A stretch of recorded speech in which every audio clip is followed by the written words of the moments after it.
Ratusan warga desa Sagea dan desa Kia menduduki dan memblokade tambang nikel di Kabupaten Halmahera Tengah, Provinsi Maluku Utara.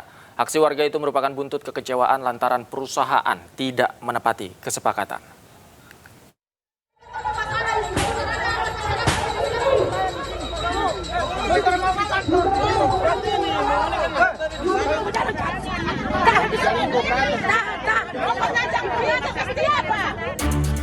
Aktivitas perusahaan tambang nikel PT Mining Abadi Indonesia digeruduk warga desa Sagea dan desa Kia, Kabupaten Halmahera Tengah, Provinsi Maluku Utara.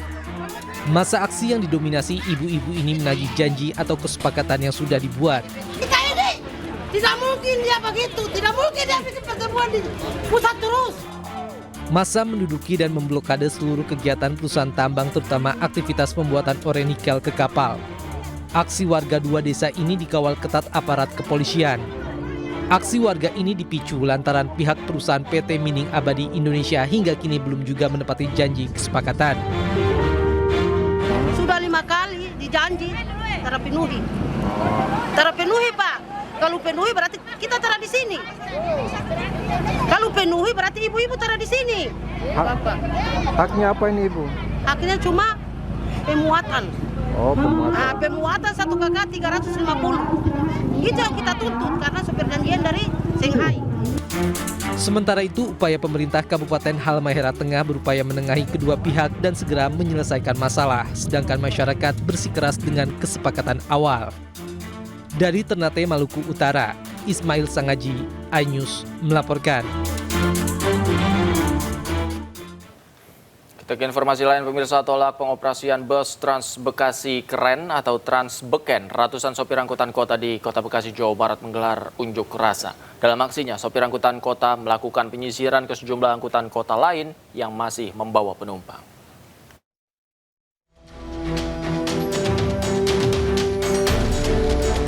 Ratusan sopir angkot melakukan aksi unjuk rasa di depan kantor pemerintah Kota Bekasi.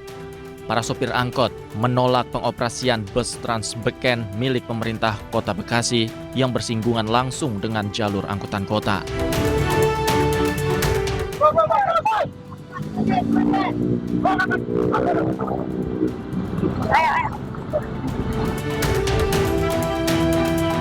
Dalam aksinya, para sopir memblokade pintu masuk kantor pemerintah Kota Bekasi dan melakukan penyisiran kepada sesama sopir angkot yang masih membawa penumpang. Sejumlah penumpang terpaksa turun dan menggunakan moda transportasi lain.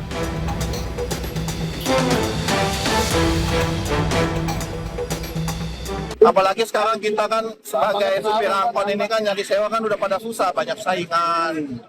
Ya nggak ditambah lagi kalau itu masuk juga, Pak. Kami mau makan apa? Saya kira ini nanti hanya perlu sosialisasi, perlu sosialisasi karena sebetulnya kan mereka bergerak pada tempat-tempat yang berbeda. Sopir angkot menuntut pemerintah Kota Bekasi untuk menghentikan dan mengkaji ulang rencana pengoperasian bus Trans Beken yang jalurnya bersinggungan langsung dengan jalur angkutan kota. Dari Bekasi, Jawa Barat, Rahmat Hidayat, iNews melaporkan. Sempat ambles Jalan Gria Utama di Pademangan, Jakarta Utara kini dalam perbaikan.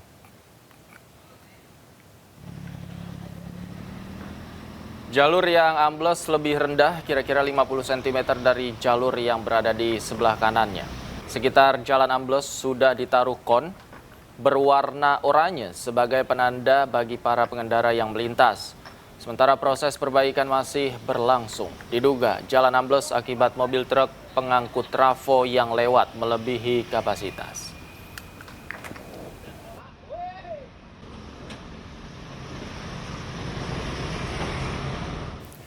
Pemirsa, jenazah pelajar SMK yang tewas kecelakaan akibat jalan berlubang di Jalan Matraman Raya, Jakarta Timur dimakamkan di TPU Menteng Pulo, Jakarta Selatan. Selain menyampaikan duka cita, Gubernur Jakarta Pramono Anung langsung memerintahkan jajarannya untuk memperbaiki seluruh jalan yang berlubang.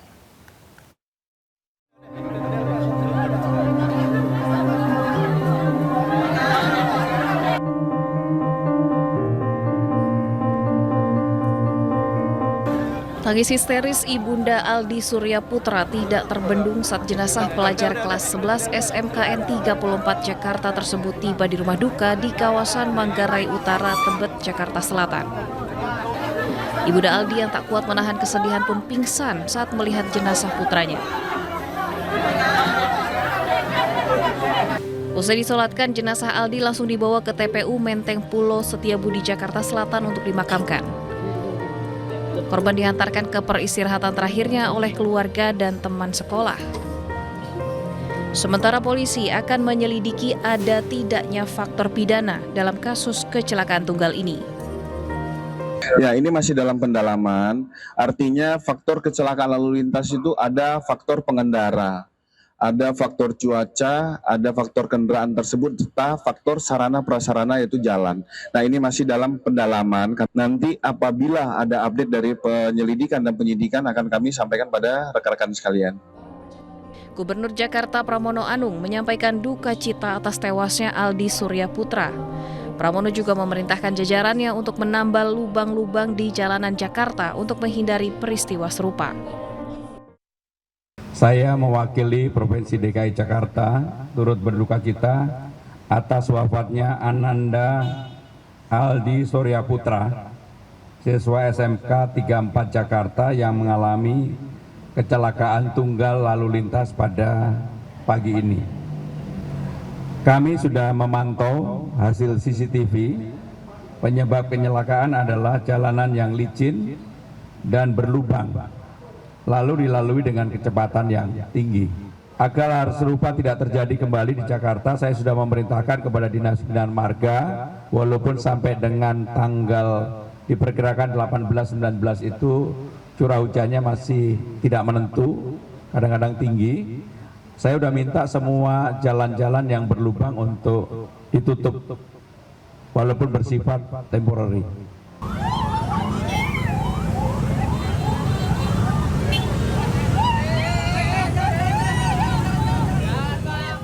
Aldi Surya Putra, seorang pelajar sekolah menengah kejuruan, meninggal dunia dalam kecelakaan tunggal saat berangkat ke sekolah mengendarai sepeda motor di Jalan Matraman Raya, Jakarta Timur, Senin pagi. Korban terpental sejauh 5 meter dan meninggal di lokasi karena terluka parah di bagian kepala. Diduga kondisi jalan yang tidak rata, yakni lubang dan tambalan aspal, menjadi salah satu faktor penyebab kecelakaan. Dari Jakarta, Tim Liputan iNews melaporkan. Pemirsa, ratusan emak-emak di Cirebon, Jawa Barat menggeruduk kantor Bank Cirebon. Emak-emak yang juga nasabah ini panik uang simpanannya hilang lantaran Bank Cirebon dicabut izinnya.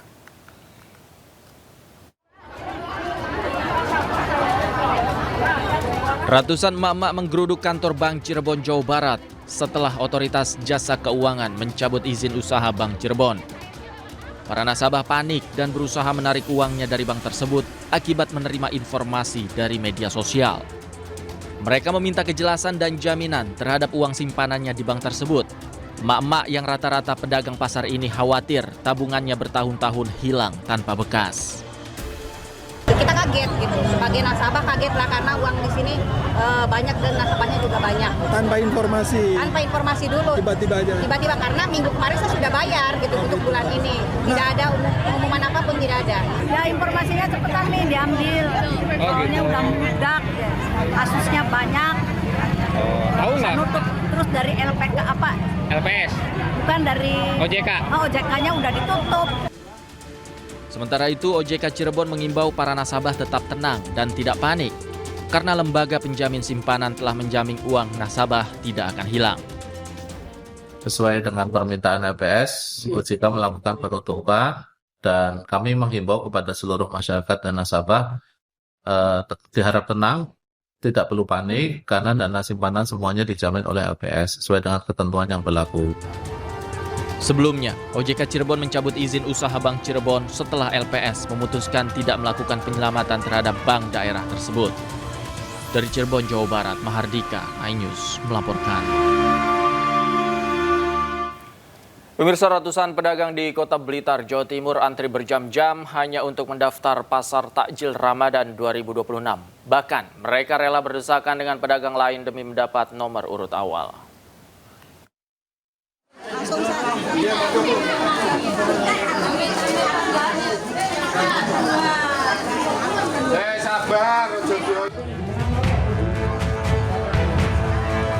Inilah suasana antrian ratusan pedagang Kota Blitar di area kantor Disperindak setempat. Mereka ingin mendapatkan lapak untuk berjualan di Pasar Takjil Ramadan 2026. Sebuah ajang tahunan yang mendatangkan cuan bagi para pedagang.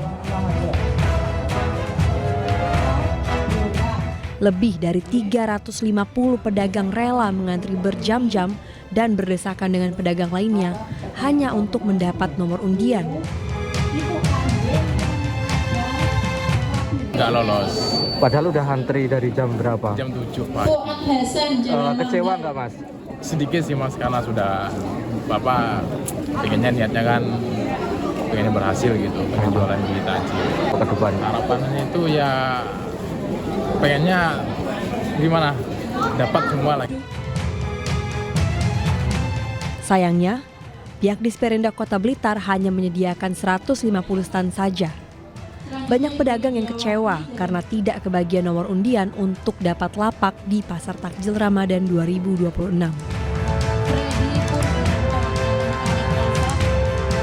Nanti sistemnya semua daftar jam 9 kita, berapapun yang daftar kita undi karena hanya tersedia 150 stand. Nah, nanti yang tidak dapat akan kita coba untuk ada beberapa tempat yang bisa dimanfaatkan. Tadi sudah saya sampaikan yaitu di satu pelantaran pasar Waterplant yang sudah kita paving, itu cukup luas juga. Yang kedua di halaman pasar lagi juga bisa dimanfaatkan. Pasar Takjil merupakan agenda tahunan di Kota Blitar yang dilaksanakan setiap bulan Ramadan. Pasar akan dimulai pada awal bulan puasa. Dari Blitar, Jawa Timur, Yoyok Agusta, iNews melaporkan. Pemirsa, sebuah forklift menabrak rumah warga di Jalan Raya Otonom Cikupa, Tanggerang, Banten. Sopir forklift diduga mengantuk. Detik-detik forklift menabrak rumah seorang ketua RW terekam CCTV. Forklift tiba-tiba oleng dan menabrak pagar rumah serta mobil yang terparkir di garasi. Sebelum tabrak rumah, forklift juga menabrak sebuah mobil. Beruntung tak ada korban akibat peristiwa ini.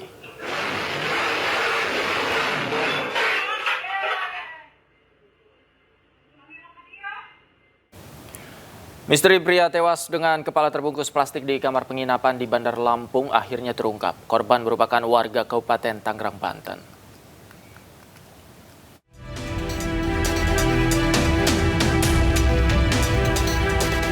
Identitas korban berhasil diketahui setelah petugas melakukan identifikasi menggunakan alat Inavis Portable System atau IPS. Berdasarkan hasil identifikasi, korban kelahiran Jakarta berusia 61 tahun, beralamat di Desa Pakulonan Barat, Kecamatan Kelapa II, Kabupaten Tanggerang, Banten. Jasad korban telah diserahkan kepada pihak keluarga. Untuk identitas korban sudah terungkap, itu berdasarkan hasil IPS atau sidik jari dan sudah konfirmasi juga. Untuk dari keluarga korban sudah kita minta keterangan dan kita juga sudah komunikasi. Kemudian juga kita sekarang saat ini sedang melakukan pendalaman ke saksi-saksi yang lain pada saat korban masuk ke kosan. Sebelumnya penemuan jasad seorang pria dengan kepala terbungkus plastik dan dilakban di dalam kamar penginapan di Labuhan Ratu, Bandar Lampung menghebohkan warga sekitar. Dari Bandar Lampung, Andreas Avandi, iNews melaporkan. Polisi mengungkap kasus tindak pidana perdagangan orang atau TPPO yang ditemukan di Suku Anak Dalam, Jambi. Polisi berhasil menyelamatkan 4 balita dan menangkap 10 orang tersangka.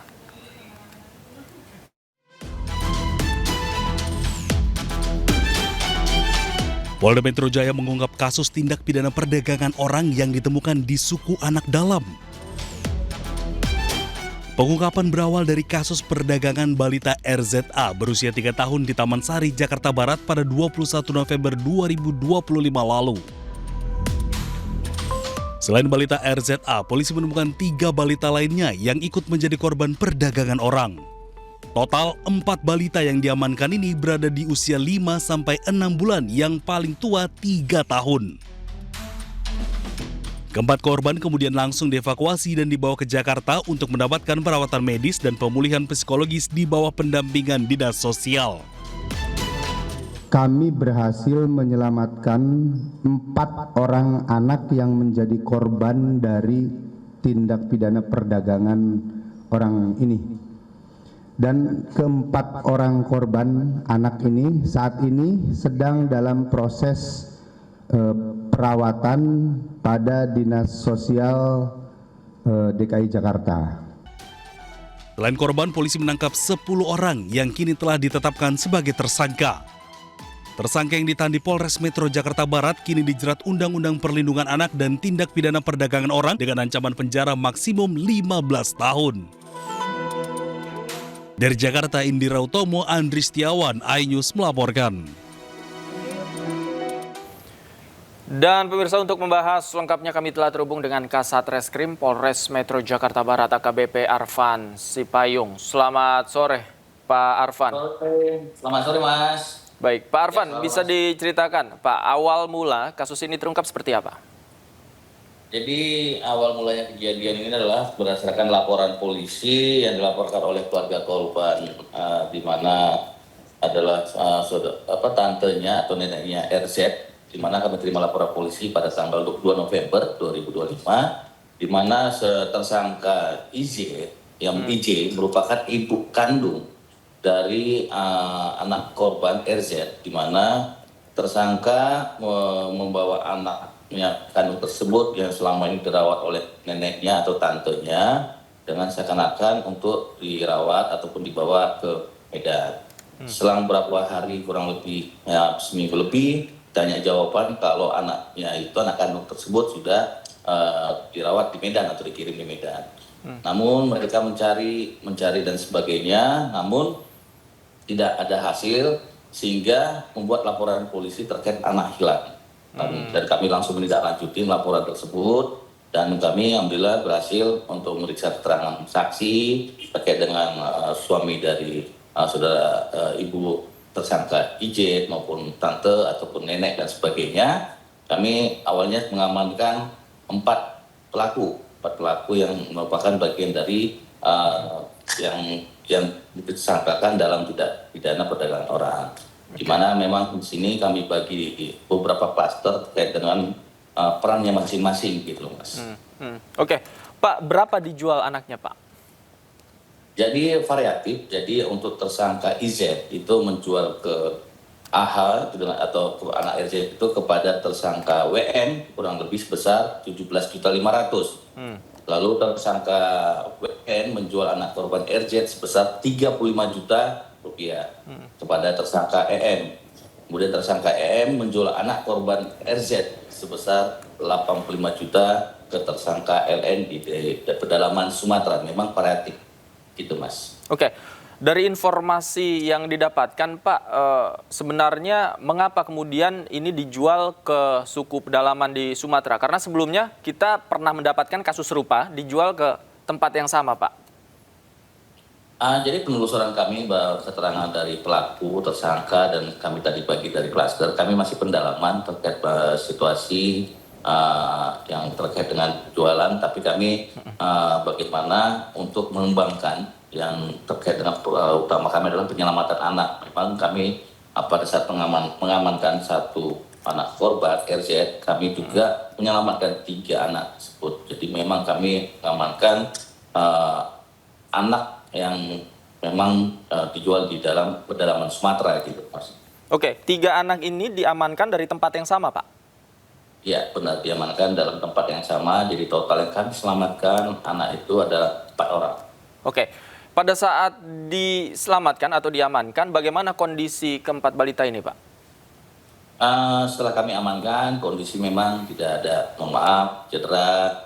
Namun kami melakukan pemeriksaan kesehatan di salah satu tempat rumah sakit Polri, dan alhamdulillah sehat. Lalu kami berangkat menuju Jakarta langsung membawa anak yang kami selamatkan berikut dengan tersangka yang sudah kami amankan. Dan untuk kesehatan anak yang kami selamatkan sampai sekarang alhamdulillah baik dan sudah bisa beradaptasi, bermain dan semakin pintar, sehat lah, karena memang stakeholder kami selalu bekerja sama dengan pihak KPAI, pihak dari Kementerian Perempuan dan Anak, baik dari Dinas Sosial Provinsi Jakarta maupun PTA, gitu Mas. Oke. Ini yang menarik adalah bagaimana kemudian tersangka ini melakukan penjualan atau memasarkan anak tersebut. Bagaimana Pak modus yang dilakukan oleh para pelaku ini memasarkan anak-anak tersebut Pak?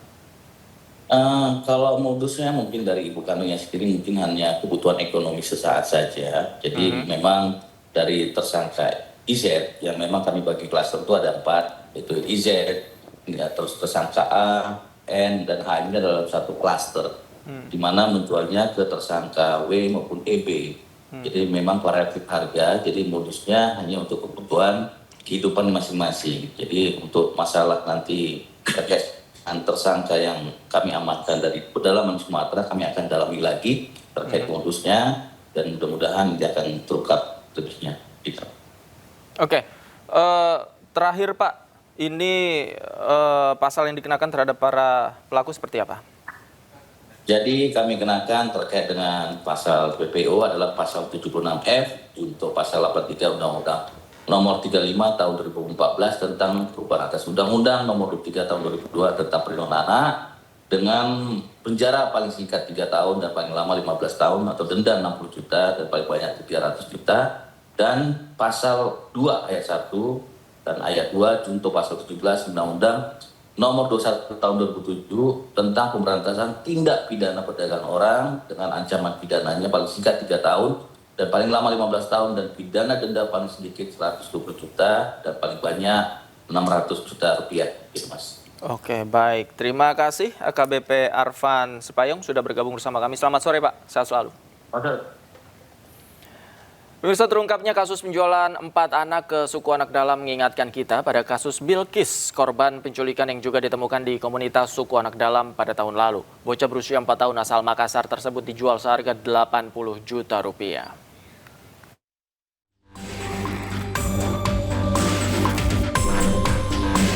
Masyarakat Indonesia dihebohkan oleh kasus penculikan anak yang melibatkan sindikat perdagangan manusia. Pelaku penculikan anak perempuan asal Makassar ini merupakan kejahatan yang terorganisir.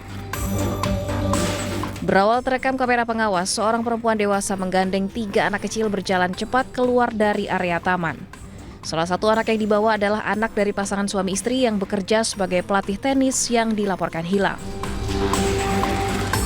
Tim kepolisian bergerak cepat, sepekan kemudian korban berhasil ditemukan di Kabupaten Merangin, Jambi.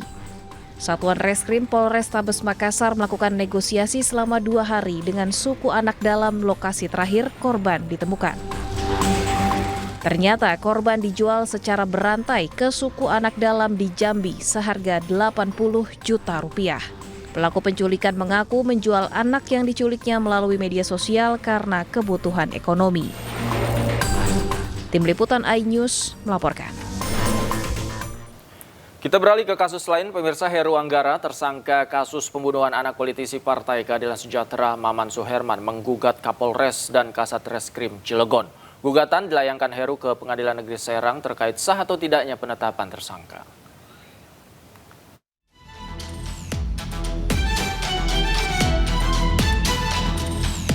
Heru Anggara, tersangka kasus pembunuhan anak politisi PKS Maman Suherman, menggugat Kapolres dan Kasat Reskrim Cilegon. Gugatan dilayangkan Heru ke Pengadilan Negeri Serang terkait sah atau tidaknya penetapan tersangka pada 26 Januari 2026. Heru menempuh jalur pra-peradilan karena ada kejanggalan atas penetapan tersangka kepadanya. Kuasa hukum tersangka Sahat Butar-Butar mengatakan bahwa gugatan pra-peradilan ditempuh setelah mempelajari berkas perkara kliennya. Kami sebagai penasihat hukum telah melihat ada kesempatan dan memungkinkan diajukan gugatan pra-peradilan. Itu bisa dijelaskan Pak, catatannya di mana? Mungkin ada beberapa hal, contoh satu, kami melihat SPDP surat perintah pemberitahuan dimulainya penyidikan itu tidak tertera apa yang dilakukan dan siapa tersangka. Tidak ada SPDP itu nama tersangka.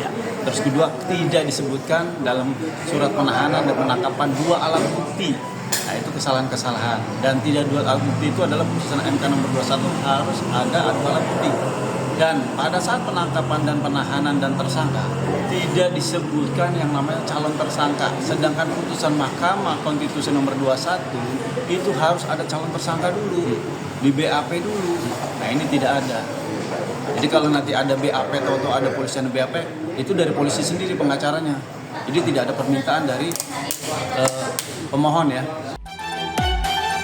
Kuasa hukum tersangka menambahkan upaya pra-peradilan dilakukan sudah sesuai dan diatur pada KUHP dan keputusan Mahkamah Konstitusi.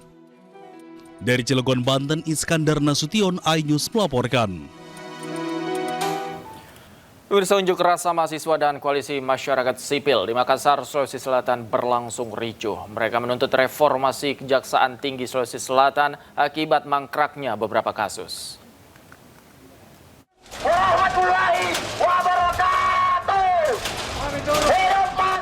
Unjuk rasa dari aliansi aktivis dan masyarakat sipil di depan kantor Kejaksaan Tinggi Sulawesi Selatan berlangsung ricuh. Ratusan pengunjuk rasa mendorong dan menendang pagar kantor Kejaksaan Tinggi Sulawesi Selatan meski telah dipasang kawat berduri.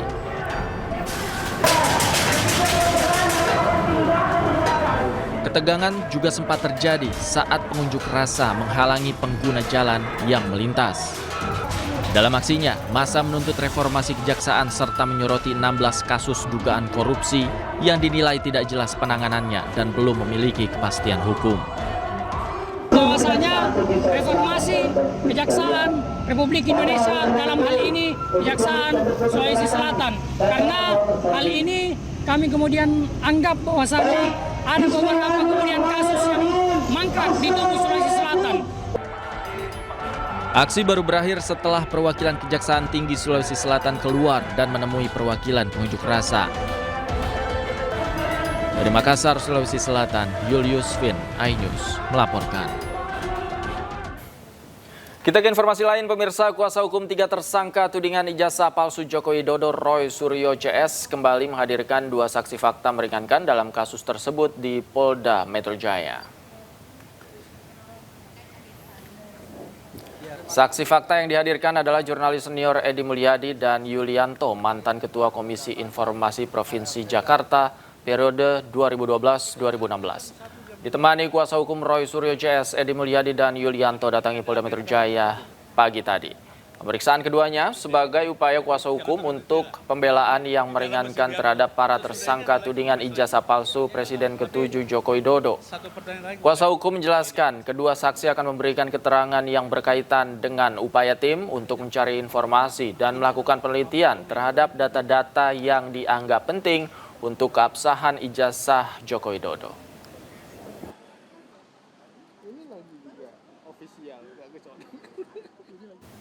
Pemirsa, KPU telah menyerahkan salinan ijazah Jokowi tanpa sensor pada Bonatua Silalahi. Dokumen itu diunggah Bonatua ke media sosial dan mendapat beragam respon dari warganet. Mereka menyoroti cap legalisir dalam dokumen ijazah tersebut.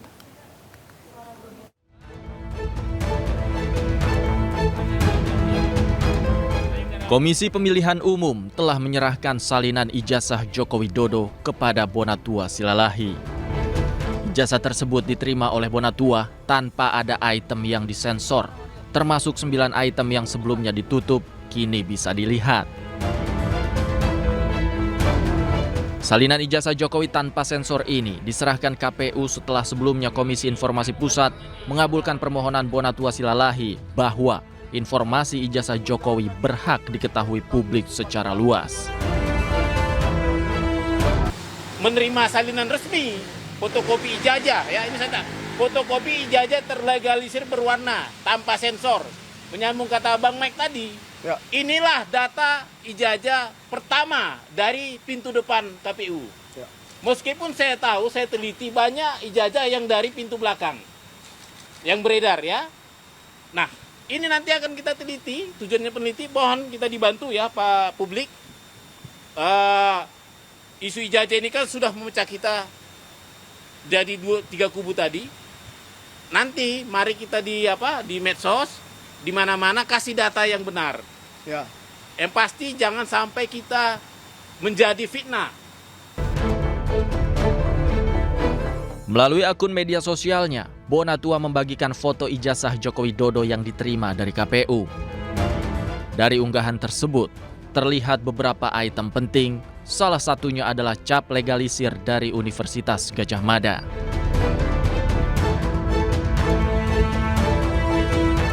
Unggahan itu juga mendapat beragam komentar dari warganet. Beberapa di antaranya menyayangkan tak ada tanggal yang tertera pada cap legalisir ijazah tersebut.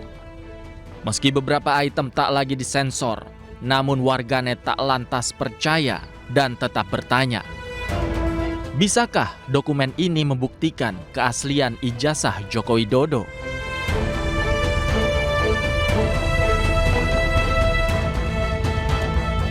Tim Liputan iNews melaporkan. Dan pemirsa, untuk membahas lengkapnya kami telah terhubung dengan penerima salinan ijazah Joko Widodo Bonatua Silalahi dan kuasa hukum Joko Widodo Yakub Hasibuan. Selamat sore abang-abang. Bang Bonatua, Bang Yakub, selamat sore. Sore Bang Abi. Baik, saya ke Bang Bonatua terlebih dahulu. Bang Bonatua, Anda mengupload salinan ijazah yang Anda dapatkan dari KPU. Sebenarnya tujuannya apa? Apakah betul setelah ini akan diteliti lagi? Ya, jadi saya belajar dari yang saya lihat temukan sampel-sampel di medsos, itu banyak yang diedit-edit ya, yang gambarnya dirubah-rubah, tanda tangannya dirubah-rubah. Jadi sehingga saya merasa ada tanggung jawab moral ketika saya menerima tanggung jawab diberikan oleh KPU ijazah mantan pejabat publik, walaupun itu mantan, walaupun juga itu informasinya dinyatakan terbuka oleh KIP, tapi saya merasa jangan sampai ada yang membuat tidak pantas lah terhadap informasi ini, sehingga nanti beredar publik bisa mengontrol. Kalau ada dokumen-dokumen yang ternyata katakanlah dimanipulasi, silakan lapor ke polisi bila perlu, karena saya punya salinan asli dari KPU. Seperti itu. Dan kedua, saya juga membudayakan agar peneliti nantinya kalau dia mau meneliti ijazah itu harus dari yang sumber terpercaya, yaitu KPU tadi. Saya bisa jamin ini dari KPU keasliannya, karena saya akan selalu memantau di publik, bukan berarti karena saya share di medsos itu langsung tidak bisa saya pantau, tidak saya kendalikan begitu saja. Itu adalah wujud tanggung jawab moral saya Pak Dapin. Oke. Bang Yakub, tanggapan Anda? Iya, tentunya kalau dari kami itu sangat menghormati apa yang dilakukan oleh Pak Bonatua ya. Tapi sebelumnya kami harus sampaikan juga dulu, kami luruskan dulu bahwa memang sebenarnya Pak Jokowi ini bukanlah pihak di permohonan KIP ini ya, karena kan KIP itu hanya terhadap badan publik sebagai termohonnya, dan Pak Jokowi itu adalah individu bukan badan publik. Jadi kalau ternyata sekarang ada semua pihak-pihak termasuk Bang Bonatua mendapatkan salinan dari KPU, ya tentunya kami sangat menghormati dan kami fine-fine saja. Justru malah diskusi internal kami sangat senang dengan adanya ini. Kenapa? Ini membuktikan bahwa Pak Jokowi itu memenuhi semua persyaratan administratifnya pada saat beliau mencalonkan diri di KPU pusat maupun KPU daerah. Dan itu juga lengkap dilegalisir, bukan hanya kopi saja ya, ini kopi yang sudah dilegalisir oleh penerbitnya, yaitu UGM. Jadi nanti mungkin next step-nya mungkin sebagai banyak peneliti di luar sana mungkin kan yang mengikuti urusan ini, silahkan mungkin next-nya kan bisa ditanyakan kepada yang melegalisir. Apakah benar UGM melegalisir? Nah, kemudian kalau ternyata dinyatakan benar, berarti sudah clear 100%. Tidak perlu ada lagi yang diperdebatkan. Tapi kembali lagi, ya tentu kan hak itu masing-masing warga negara untuk melakukan apapun itu asal sesuai prosedur. Seperti yang dilakukan Pak Bonatua ini kan sesuai prosedur. Sudah diatur di Undang-Undang KIP, boleh masuk ke KIP. Dan ternyata dikabulkan. Dan pihaknya itu adalah KPU, bukan Pak Jokowi. Jadi ya tentu kami apresiasi. Oke, saya ke Bang Bonatua. Bang Bonatua, jadi menurut Anda ijazahnya asli atau palsu nih? Berdasarkan berkas yang Anda terima dari KPU? Jadi saya itu kan peneliti Pak, artinya ontologinya itu harus ada dulu. Saya nggak mungkin langsung bisa menjawab palsu atau tidak sebelum saya menjawab ada atau tidak. Nah, hipotesis saya ini saat ini masih pada tahap ada atau tidak. Nah, mendingan saya nanti begitu ijazahnya ada, baru nanti Bang David bisa tanya saya lagi, asli atau tidak, seperti itu. Maksudnya Nah, ada atau nanti tidak kalau- ijazah yang asli atau seperti apa? Ini kan saya dapat fotokopi ya. Iya. Kalau ditarik mundur ke belakang, fotokopi ini tentunya haruslah berasal dari ijazah yang ahli media ya, katakanlah asli, katakanlah ya, ini di fotokopi. Maka tentunya ini harus terhubungkan antara asli dan fotokopi ini, harus ada berita acara yang dari KPU yang melakukan klarifikasi. Faktanya dari KPUD Solo, Surakarta sampai KPU RI belum pernah membuktikan bahwa ijazah ini ada. Yang ada itu adalah fotokopi yang dikasih, diverifikasi ke UGM, sudah tidak pernah melakukan yang namanya prosedur klarifikasi seperti yang ada di PKPU. Meskipun ya PKPU hanya mengatakan dapat mengklarifikasi jika ada laporan masyarakat, jika ada laporan dari Panwaslu. Seperti itu. Jadi Anda belum tahu ya ada atau tidak begitu ya? Iya. Oke, saya ke Bang Yakub. Bang Yakub, jadi ada atau tidak nih? Pasti ada dok, tentunya, tapi saya harus apresiasi juga Bang Munatua bahwa saya sih berharap lebih banyak lagi peneliti di luar sana seperti Bang Munatua gitu, menyatakan secara objektif ya memang belum pernah lihat gitu. Jadi sehingga tentunya beliau ingin melakukan penelitian lebih dalam lagi, mungkin pengen lihat, pengen menanyakan kepada UGM dan sebagainya lah. Itu kan hak semua peneliti. Tapi yang kami sayangkan ini kan kalau ada pihak-pihak belum pernah melihat, kemudian juga sudah mendapatkan informasi dari beberapa pihak, tapi informasi yang menyatakan ini asli itu dikesampingkan. Tapi kalau ada yang menurut mereka meragukan, itu dibesar-besarkan. Yaitu yang kami sayangkan sebenarnya. Nah, tapi ya kembali lagi karena ini nanti mungkin mengenai perkara ijazah ini nanti sudah akan masuk ke persidangan, nanti seluruh peneliti juga bisa melihat tuh nanti di situ. Pemaparan di persidangan seperti apa, pemaparan dari semua pihak. Dari penuntut umum, dari UGM juga sebagai saksi-saksi dipanggil, dari yang para terdakwa pun melakukan pembelaan-pembelaan yang tentunya saya yakin juga mereka sedang persiapan sekarang. Jadi disitulah nanti akan terlihat semua fakta-fakta seperti apa, dan mudah-mudahan di situ menjadi lebih clear semuanya. Oke, Bang Munatua, jadi setelah ini apa yang Anda kejar? Anda tetap akan mengejar bahwa dokumen yang asli ada atau tidak? Anda ingin melihat secara langsung, Bang Munatua? Ya, jadi kan sebelumnya saya harus terangkan bahwa saya kan ahli kebijakan publik ya, artinya segala sesuatu yang kerjakan harus ada dasar hukumnya. Jadi tahapan uji tadi itu kan ada yang namanya verifikasi administrasi, terus ada verifikasi klarifikasi. Ini diatur di Undang-Undang Pemilu, turunannya di PKPU ya, peraturan KPU. Nah, nanti tahap tertinggi itu adalah proses autentikasi. Ini diatur di Undang-Undang Kearsipan bahwa apakah salinan itu otentik dengan aslinya, itu ada diatur di PKP Peraturan Kepala ANRI nomor 1 tahun 2023. Tetap nanti kendalanya kan sekarang di pengadilan-pengadilan KIP ternyata KPU belum memberikan salinan ini untuk ke lembaga arsip, baik dari tahun 2005 sampai tahun 2019 sama sekali tidak ada. Lantas pertanyaannya, kapan ANRI bisa melakukan autentikasi kalau barang itu, kalau arsip negara itu tidak diserahkan ke ANRI? Nah, ini kan ada deadlock. Saya sudah melapor ke Mabes Reskrim, saya sudah melapor ke Ombudsman. Ternyata mereka juga bingung kenapa memang di Undang-Undang Kearsipan nomor 43 tahun 2009 tidak diatur bahwa ANRI berhak memaksa. Seperti itu. Jadi nanti saya akan menempuh jalur CLS untuk supaya meminta hakim membuat aturan baru, aturan kebijakan supaya ANRI segera melakukan autentikasi terhadap fotokopi yang diserahkan ke KPU untuk diarsipkan. Seperti itu. Oke, baik. Bang Yakub, bukankah dokumen yang diterima Bang Munatua ini bisa jadi menjadi awal penelitian bagi banyak peneliti? Nah, kemudian potensi-potensi untuk menilai ijazah Joko Widodo juga akan terbuka nantinya. Bukan tidak mungkin ada yang menilai juga, ya sudah berdasarkan berkas terbaru, ijazah Pak Jokowi palsu dan lain sebagainya. Pak Yakub. Iya, tentunya mungkin ini juga sebagai pengingat juga kepada seluruh masyarakat luas bahwa sebenarnya mengenai permasalahan ijazah ini kan sebenarnya adalah hal yang sangat simpel. Kalau kita ke kaidah-kaidah yang sebelumnya, yang sebagaimana mestinya yaitu ditanya kepada penerbitnya. Itu pun juga diaplikasikan oleh Mahkamah Konstitusi. Setiap ada gugatan atau dispute mengenai ini kepala daerah ini lulusan mana apa benar, itu pasti ditanya atau surat keterangan ataupun kesaksian daripada penerbit.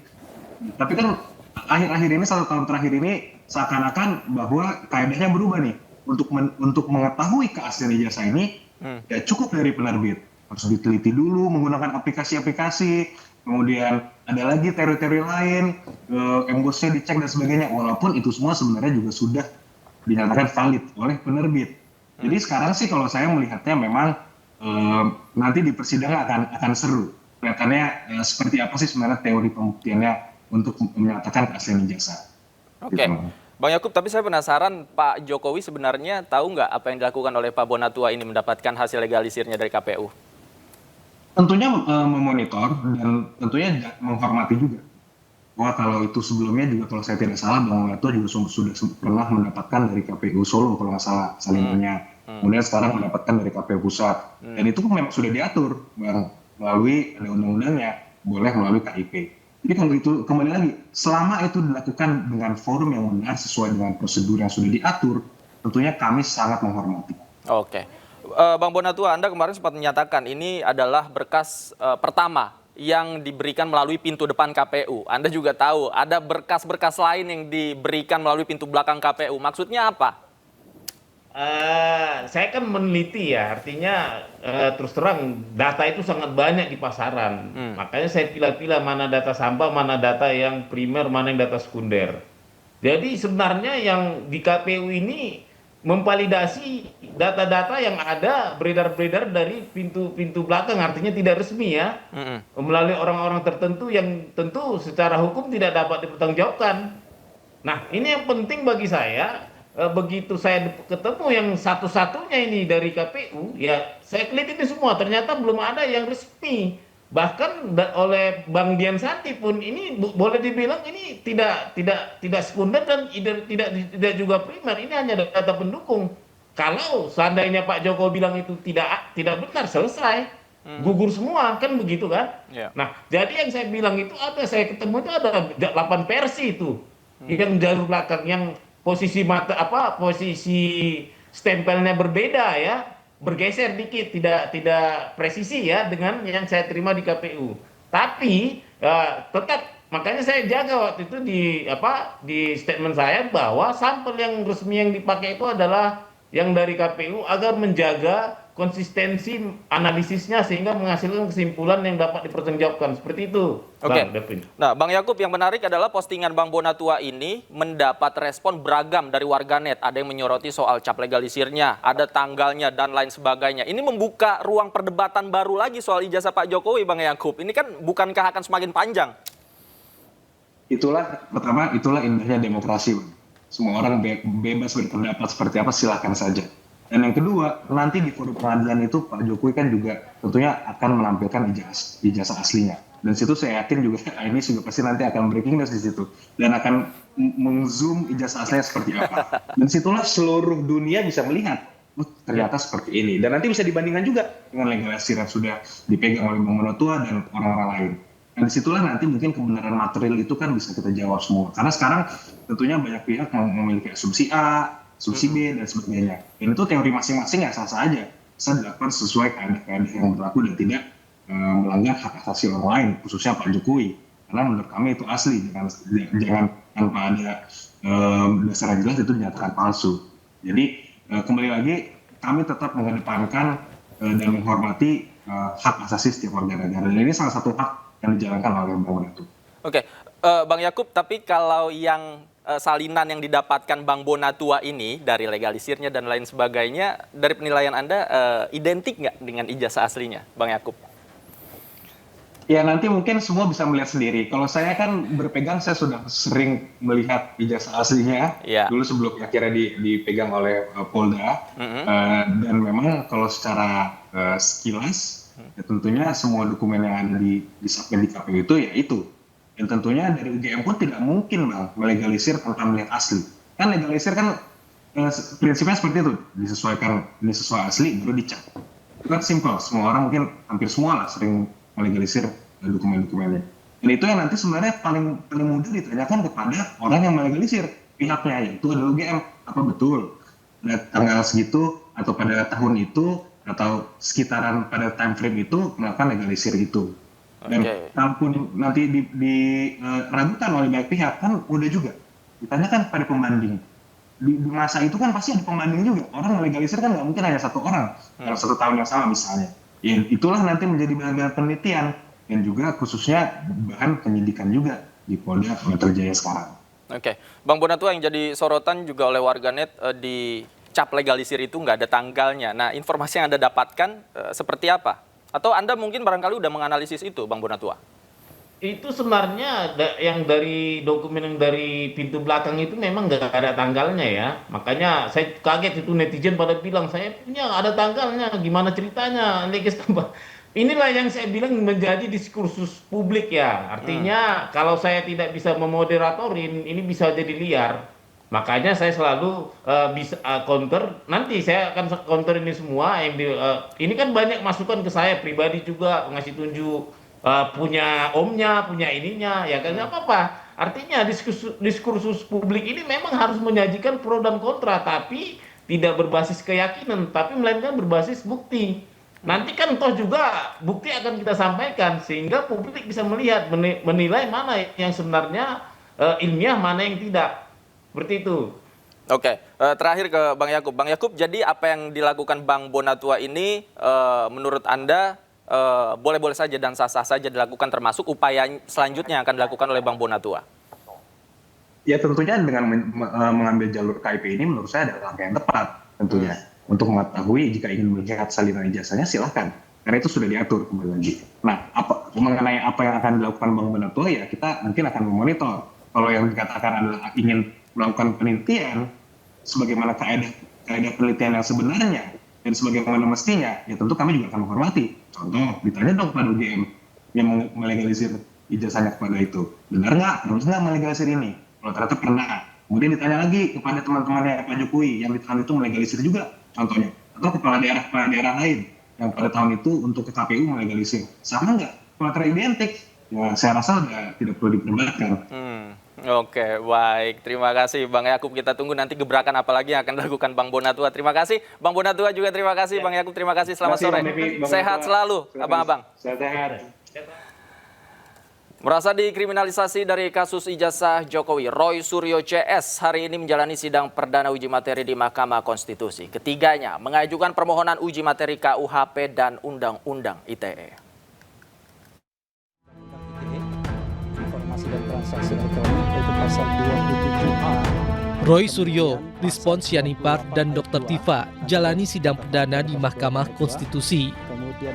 Ketiganya hadir ditemani oleh kuasa hukum Refli Harun. Roy Suryo CS selaku pemohon uji materi terhadap Kitab Undang-Undang Hukum Pidana dan Undang-Undang Informasi dan Transaksi Elektronik. Gugatan diajukan ke MK lantaran ketiganya merasa dikriminalisasi terhadap penerapan pasal-pasal yang dikenakan atas status tersangkanya dalam kasus ijazah mantan Presiden Joko Widodo. Sudah saya katakan tadi, mereka adalah warga negara Indonesia dan mereka merasa dirugikan hak konstitusional mereka karena saat ini mereka ditersangkakan dengan pasal-pasal yang kami mohonkan ke hadapan Majelis Panel Hakim Mahkamah Konstitusi. Inilah pasal-pasal yang digunakan untuk menersangkakan mereka dalam kasus yang dikenal publik sebagai kasus ijazah palsu mantan Presiden Joko Widodo. Wakil Ketua Mahkamah Konstitusi Saldi Isra sempat menegur Refli Harun yang menjadi kuasa hukum dari Roy Suryo CS. Saldi menegur karena kuasa hukum tidak terlebih dahulu menyampaikan kewenangan MK dan kedudukan hukum atau legal standing dari pemohon. Ini kalau begitu kewenangan mahkamah dianggap sudah diucapkan ya, disampaikan ya. Karena ya, mahkamah pasti berwenang. Iya, tapi legal kan standing Pak pasti Refli, diterima. tunggu dulu, jangan cepat-cepat.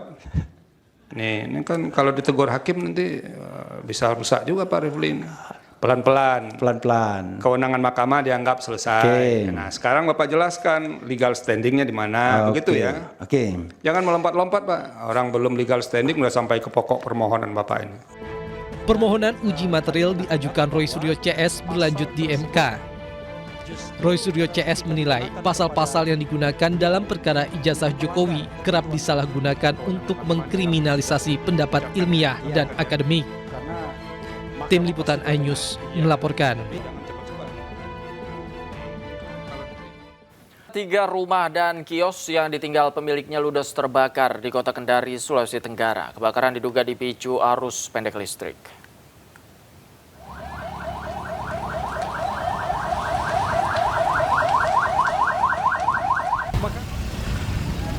Kebakaran hebat menghanguskan 3 unit rumah sekaligus kios di Kecamatan Mandonga, Kota Kendari, Sulawesi Tenggara. Api membesar dengan cepat, membuat warga panik dan berupaya menyelamatkan diri serta barang-barang mereka.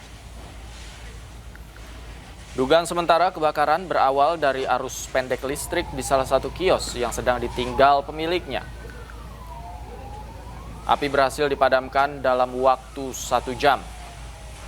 Tidak ada korban jiwa dalam peristiwa ini, namun total kerugian ditaksir mencapai ratusan juta rupiah.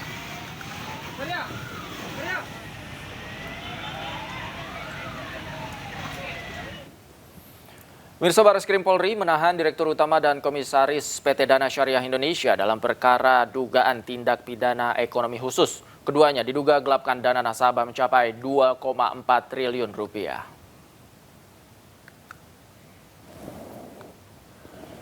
Direktur Utama PT Dana Syariah Indonesia Taufik Al-Jufri dan Komisaris PT DSI Ari Rizal Lesmana ditahan Barreskrim Polri.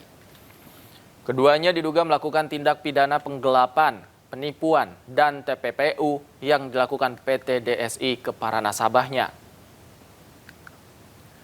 Penahanan dilakukan usai pemeriksaan di Barreskrim Polri.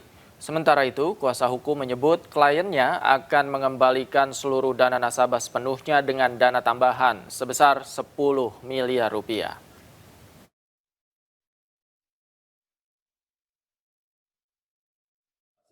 Taufik bersedia untuk memenuhi kewajiban kepada para lender kalau hitungan kita sementara dengan nilai itu, dengan nilai yang kita sudah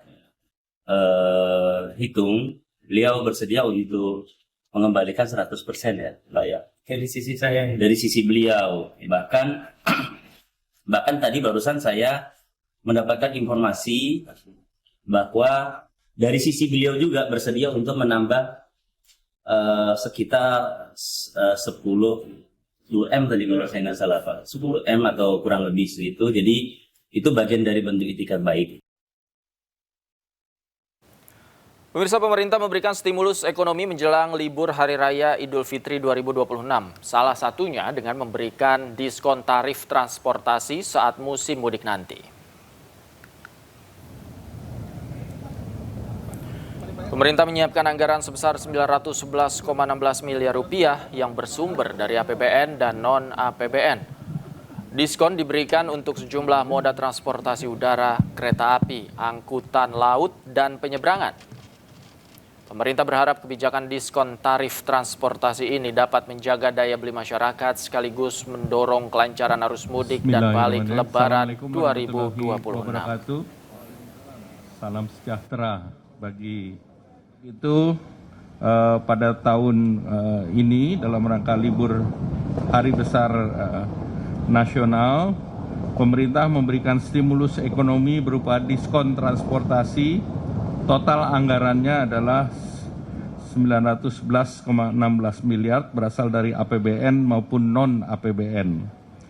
Khusus untuk di tempat ini, PT Kereta Api itu untuk perjalanan periode tanggal 14 sampai dengan 29 Maret 2026. Jelang bulan Ramadan, pemerintah Provinsi Jakarta mewaspadai potensi kenaikan harga sejumlah komoditi pangan seperti minyak dan cabai. Gubernur Jakarta Pramono Anung menjabarkan kedua bahan pangan tersebut hampir setiap tahun mengalami lonjakan harga jelang Ramadan. Meski demikian, Pramono memastikan Pemprov Jakarta telah menyiapkan sejumlah langkah antisipatif untuk menjaga stabilitas harga dan pasokan bahan pokok. Rekan-rekan sekalian, pada hari ini kita ada rapat pengawasan terhadap gedung-gedung yang ada di Jakarta. Dalam kesempatan ini, hal yang menyangkut Ramadan dan Idul Fitri diputuskan beberapa hal. Kami meminta para OPD terkait yang akan mempersiapkan kegiatan Ramadan dan juga Idul Fitri, diantaranya adalah mudik Lebaran, acara Ramadan, dan juga menjaga harga barang-barang pokok tidak mengalami kenaikan, inflasi yang terjaga di Jakarta. Maka tadi ada beberapa hal yang diputuskan. Yang pertama adalah monitoring rutin ketersediaan harga pangan, baik itu beras, daging, LPG 3 kilo, serta kita akan tetap menerapkan apa yang dimiliki oleh Pemda DKI Jakarta mengenai early warning system terhadap harga-harga yang ada di Jakarta.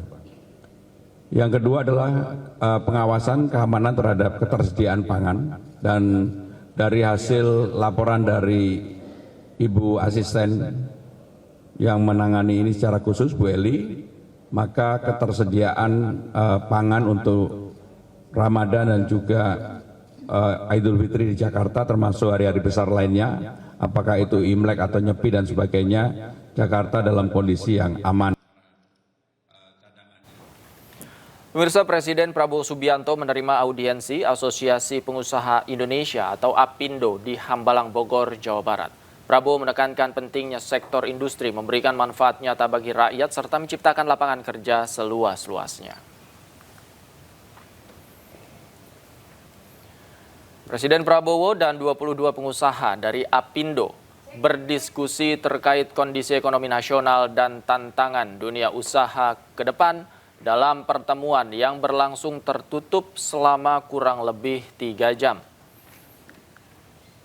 Prabowo menekankan pentingnya kolaborasi erat antara pemerintah, dunia usaha, dan seluruh pemangku kepentingan guna memperkuat daya saing nasional, mempercepat pembangunan ekonomi, serta menciptakan lapangan pekerjaan. Dalam audiensi tersebut, Presiden Prabowo didampingi oleh Menteri Sekretaris Negara Prasetyo Hadi, Kepala Badan Komunikasi Pemerintah Anggaraka Prabowo, dan Sekretaris Kabinet Teddy Indrawijaya. Pertemuan ini diharapkan semakin memperkokoh sinergi antara pemerintah dan dunia usaha dalam mendorong pertumbuhan ekonomi yang inklusif, berkelanjutan, dan berkeadilan bagi seluruh rakyat Indonesia.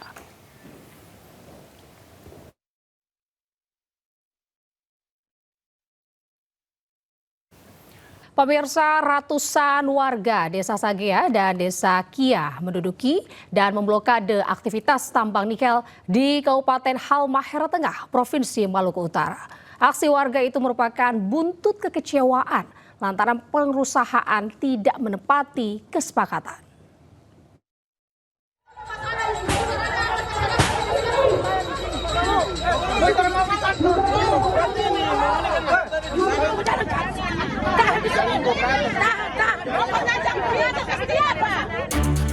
Aktivitas perusahaan tambang nikel PT Mining Abadi Indonesia digeruduk warga Desa Sagea dan Desa Kia, Kabupaten Halmahera Tengah, Provinsi Maluku Utara. Masa aksi yang didominasi ibu-ibu ini menagih janji atau kesepakatan yang sudah dibuat. Tidak mungkin dia begitu, tidak mungkin dia bikin pertemuan di pusat terus. Massa menduduki dan memblokade seluruh kegiatan perusahaan tambang, terutama aktivitas pembuatan ore nikel ke kapal. Aksi warga 2 desa ini dikawal ketat aparat kepolisian. Aksi warga ini dipicu lantaran pihak perusahaan PT Mining Abadi Indonesia hingga kini belum juga menepati janji kesepakatan. Sudah 5 kali dijanji, terpenuhi. Terpenuhi, Pak. Kalau penuhi berarti kita taruh di sini. Kalau penuhi berarti ibu-ibu taruh di sini. Haknya apa ini, Ibu? Haknya cuma pemuatan. Oh, pemuatan. Pemuatan 1 KK 350. Itu yang kita tuntut karena perjanjian dari Shanghai. Sementara itu, upaya pemerintah Kabupaten Halmahera Tengah berupaya menengahi kedua pihak dan segera menyelesaikan masalah, sedangkan masyarakat bersikeras dengan kesepakatan awal. Dari Ternate, Maluku Utara, Ismail Sangaji, iNews melaporkan.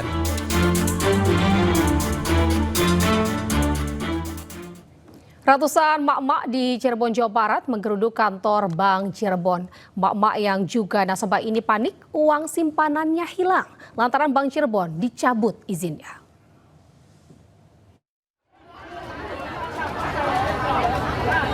Ratusan mak-mak menggeruduk kantor Bank Cirebon, Jawa Barat setelah Otoritas Jasa Keuangan mencabut izin usaha Bank Cirebon. Para nasabah panik dan berusaha menarik uangnya dari bank tersebut akibat menerima informasi dari media sosial. Mereka meminta kejelasan dan jaminan terhadap uang simpanannya di bank tersebut. Mak-mak yang rata-rata pedagang pasar ini khawatir tabungannya bertahun-tahun hilang tanpa bekas.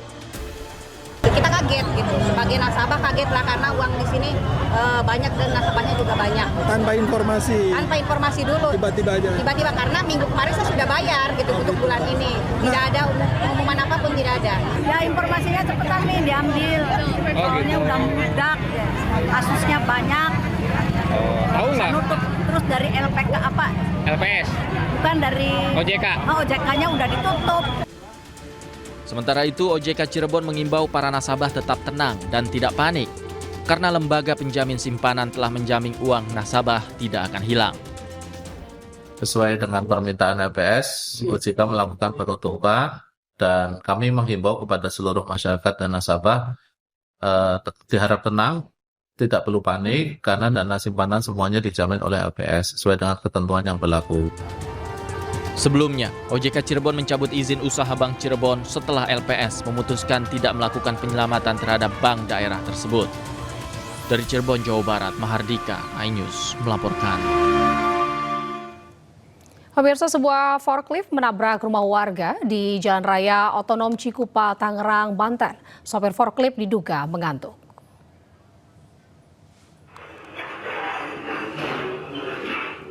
Detik-detik forklift menabrak rumah seorang ketua RW terekam CCTV. Forklift tiba-tiba oleng dan menabrak pagar rumah serta mobil yang terparkir di garasi. Sebelum tabrak rumah, forklift ini juga menabrak sebuah mobil. Tidak ada korban akibat kejadian ini.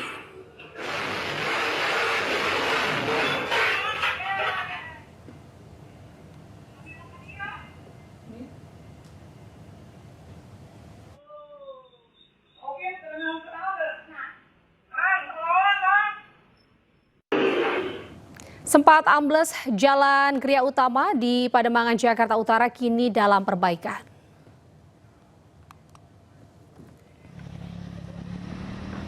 Jalur yang ambles lebih rendah kira-kira sekitar 50 cm dari jalur yang berada di sebelah kanannya. Sekitar jalan ambles sudah ditaruh kon jalan berwarna oranye sebagai penanda bagi para pengendara yang melintas. Sementara proses perbaikan masih berlangsung. Diduga jalan ambles akibat mobil truk pengangkut trafo yang lewat melebihi kapasitas.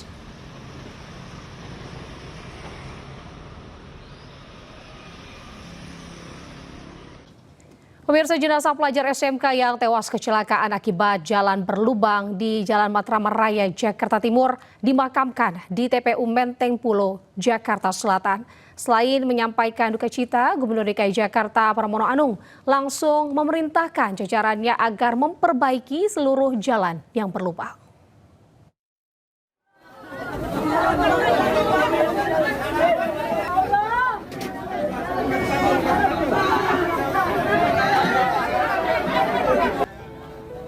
Tangis histeris Ibunda Aldi Surya Putra tidak terbendung saat jenazah pelajar kelas 11 SMKN 34 Jakarta tersebut tiba di rumah duka di kawasan Manggarai Utara, Tebet, Jakarta Selatan. Ibunda Aldi yang tak kuat menahan kesedihan pun pingsan saat melihat jenazah putranya. Usai disolatkan, jenazah Aldi langsung dibawa ke TPU Menteng Pulo Setiabudi, Jakarta Selatan untuk dimakamkan. Korban diantarkan ke peristirahatan terakhirnya oleh keluarga dan teman sekolah.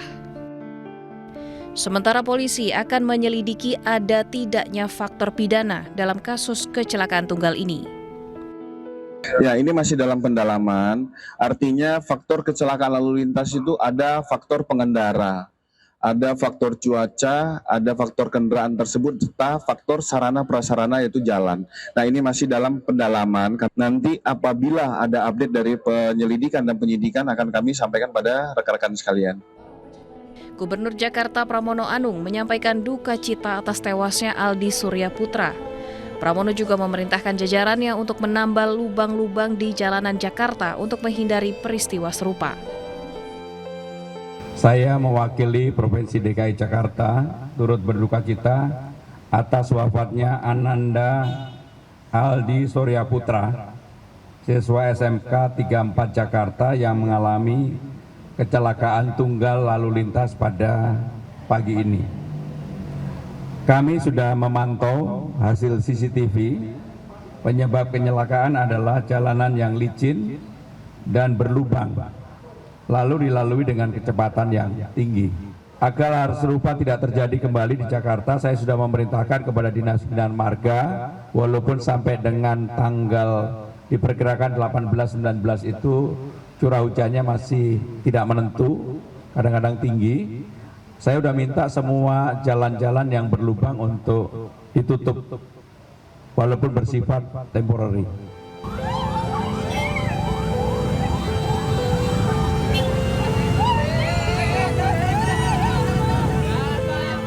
Aldi Surya Putra, seorang pelajar sekolah menengah kejuruan, meninggal dunia dalam kecelakaan tunggal saat berangkat ke sekolah mengendarai sepeda motor di Jalan Matraman Raya, Jakarta Timur, Senin pagi. Korban terpental sejauh 5 meter dan meninggal di lokasi karena terluka parah di bagian kepala. Diduga kondisi jalan yang tidak rata, yakni lubang dan tambalan aspal, menjadi salah satu faktor penyebab kecelakaan. Dari Jakarta, Tim Liputan iNews melaporkan. Dan pemirsa, untuk mengetahui informasi selengkapnya, kami telah terhubung dengan jurnalis iNews Indra Setiabudi di Jalan Matraman Raya, Jakarta Timur. Selamat sore Indra, bagaimana kondisi terkini di Jalan Matraman? Bisa Anda ceritakan pasca terjadinya kecelakaan di sana?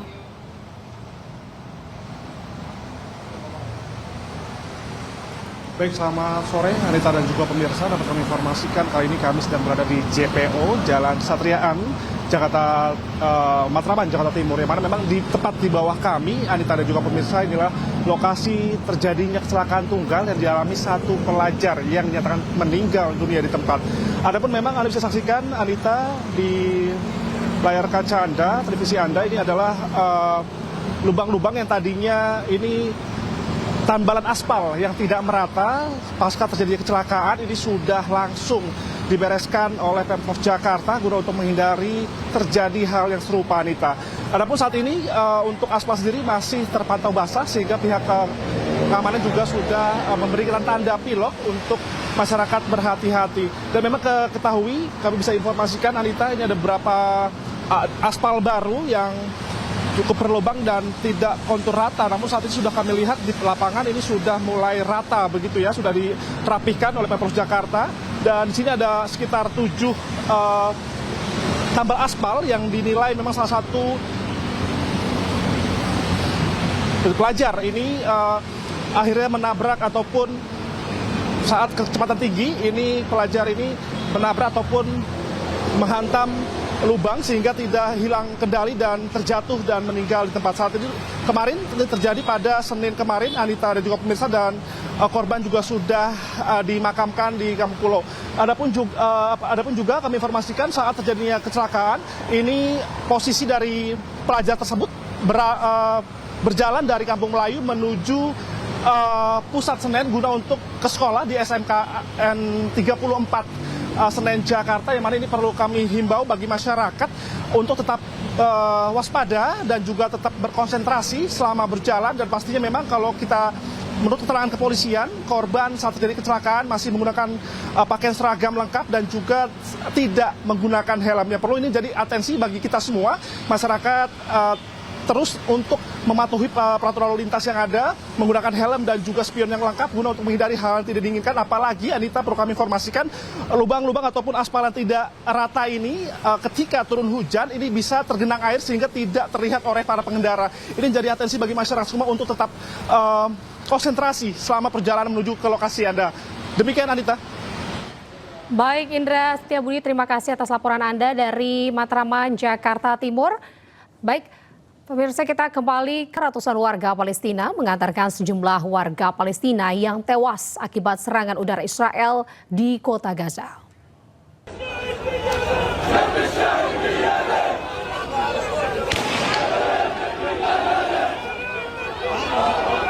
Sejumlah warga Palestina yang tewas akibat serangan udara Israel di lingkungan Al-Nasser di sebelah barat kota Gaza dimakamkan. Ratusan orang mengantar para korban yang syahid ke pemakaman. Pejabat kesehatan di Gaza melaporkan tembakan tank dan serangan udara terbaru Israel menewaskan sedikitnya 18 orang termasuk 4 anak-anak.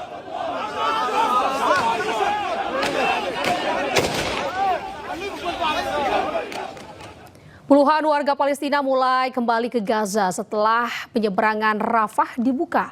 Mereka pulang usai jalani perawatan medis di Mesir di tengah krisis kemanusiaan akibat perang.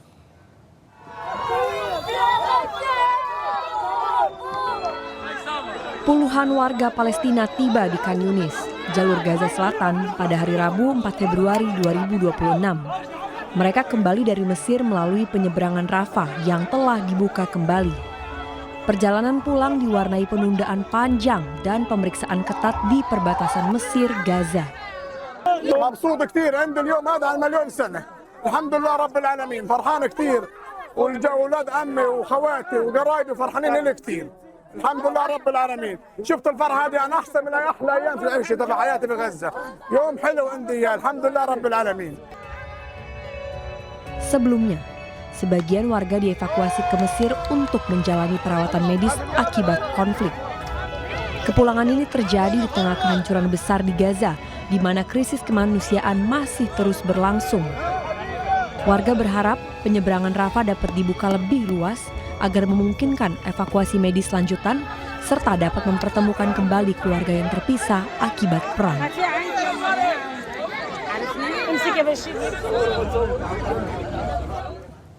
Perampok bersenjata meledakkan mobil pengangkut uang berlapis baja di tengah jalan raya di Italia Selatan. Guarda, hanno rubato il furgone. Guarda. Perampokan mobil baja pengangkut uang terjadi di dekat wilayah Tuturano. Perampok memarkir sebuah mobil van di seberang jalan dan membakar van itu hingga memaksa mobil pengangkut uang berhenti. Pelaku juga menembaki personel angkatan bersenjata Italia. Video perampokan viral di media sosial. Ini menunjukkan ledakan mobil, ketegangan pengendara, serta kekacauan akibat aksi tersebut. Scoppiare in diretta, guardali. Guardali.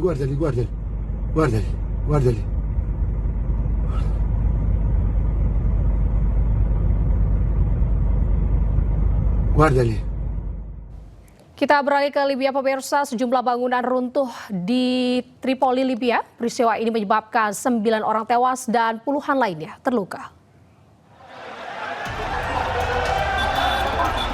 9 orang tewas dan beberapa lainnya terluka usai sejumlah bangunan runtuh di Bab al-Tabaneh, Tripoli, Libya.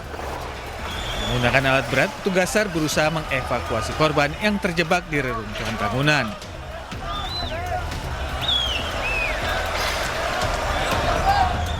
Petugas SAR juga mengerahkan anjing pelacak untuk mencari keberadaan korban. Korban luka yang berhasil ditemukan segera dibawa petugas ke rumah sakit menggunakan ambulans. بنايتين هن سقطوا 5 توابع تقريبا كل وحده هن متصدعين بالاحداث بالحرب يعني عرفت علي كيف وما حدا عم يرممها هيدي بدها ترميم طرابلس كلها الامنيه المتصدعه بدها ترميم نطلب من الحكومه بطرابلس ترمم هالبنايات اللي قابله للسقوط. 2 minggu lalu kawasan Al-Quba di Tripoli mengalami insiden runtuhnya bangunan. Kota Tripoli diketahui tengah bergulat dengan kondisi sejumlah besar bangunan yang rawan runtuh.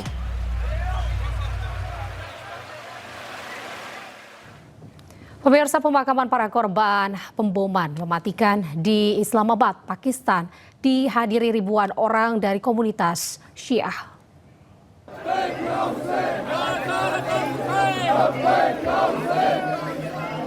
Ribuan pelayat berkumpul di Islamabad, Pakistan untuk menyampaikan bela sungkawa kepada para korban pengeboman Masjid Hadijah Al-Kubra Husainiyah. Personel bersenjata ditempatkan di atap-atap bangunan untuk mengamankan prosesi pemakaman. Menurut media Pakistan, seorang pelaku bom bunuh diri meledakkan dirinya di gerbang Husainiyah, Masjid Hadijah Al-Kubra pada Jumat lalu. Setidaknya 31 orang tewas dan 169 lainnya terluka dalam serangan ini. ISIS mengaku bertanggung jawab atas serangan mematikan tersebut. Pengeboman ini menuai kecaman keras dari Perserikatan Bangsa-Bangsa dan beberapa negara. Akibat hujan lebat dan banjir yang melanda Maroke Utara, 150.000 orang harus mengungsi ke tempat yang aman.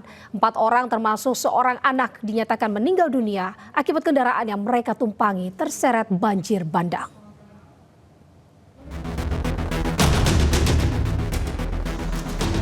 Akibat banjir, Kementerian Dalam Negeri Maroko mengevakuasi lebih dari 150.000 orang dari 4 provinsi. Pihak berwenang telah mengevakuasi sekitar 3.800 orang selama 2 hari terakhir. Warga sempat terisolasi selama 12 hari sebelum berhasil dievakuasi.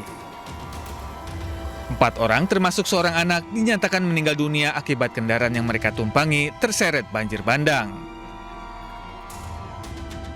أين موجودة هي قطع نفسية دابا ولكن باش يوصلوها تما كيما لقات كنت يوصلوها إلا طيارة ولا شي حاجة هليكوبتر يعني يمكن توصل لكم تما كاين الناس دابا حاليا الناس يخرجوا في البرد والشتاء ما عندهم كيديروا يخرجوا دابا حاليا الساعات. على مستوى إقليم سيستيمان المتضرر من جراء الفيضان تعرفها المنطقة تم إجلاء عدة مواطنين ومتتابعين هنا على مستوى إقليم سيستيمان. Banjir yang dipicu hujan lebat telah melanda wilayah Maroke Utara. Warga diimbau untuk tetap waspada dan menunggu instruksi resmi sebelum kembali ke daerah yang terdampak.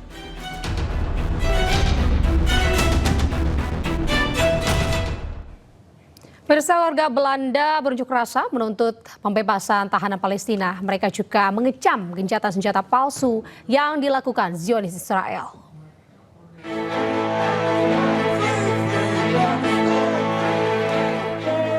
Puluhan aktivis pro-Palestina berdemonstrasi di Amsterdam, Belanda, menuduh Israel melanggar gencatan senjata dan menuntut pembebasan tahanan Palestina.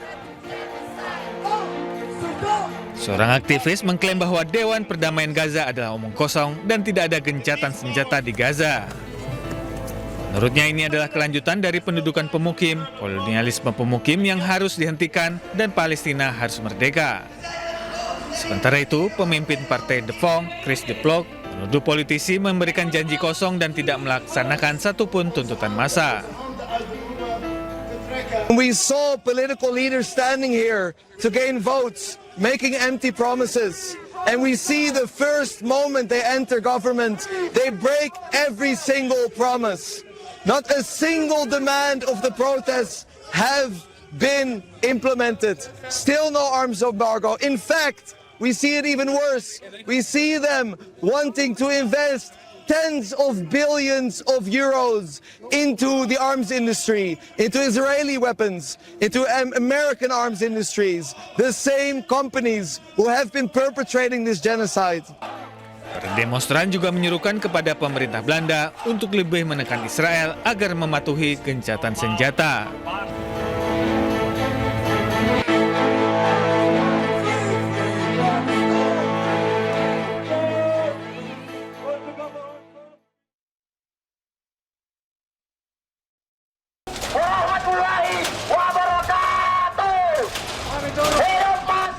Unjuk rasa dari aliansi aktivis dan masyarakat sipil di depan kantor Kejaksaan Tinggi Sulawesi Selatan berlangsung ricuh. Ratusan pengunjuk rasa mendorong dan menendang pagar kantor Kejaksaan Tinggi Sulawesi Selatan meski telah dipasang kawat berduri.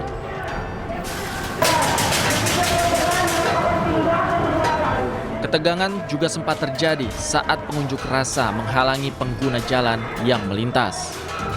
Dalam aksinya, massa menuntut reformasi kejaksaan serta menyoroti 16 kasus dugaan korupsi yang dinilai tidak jelas penanganannya dan belum memiliki kepastian hukum.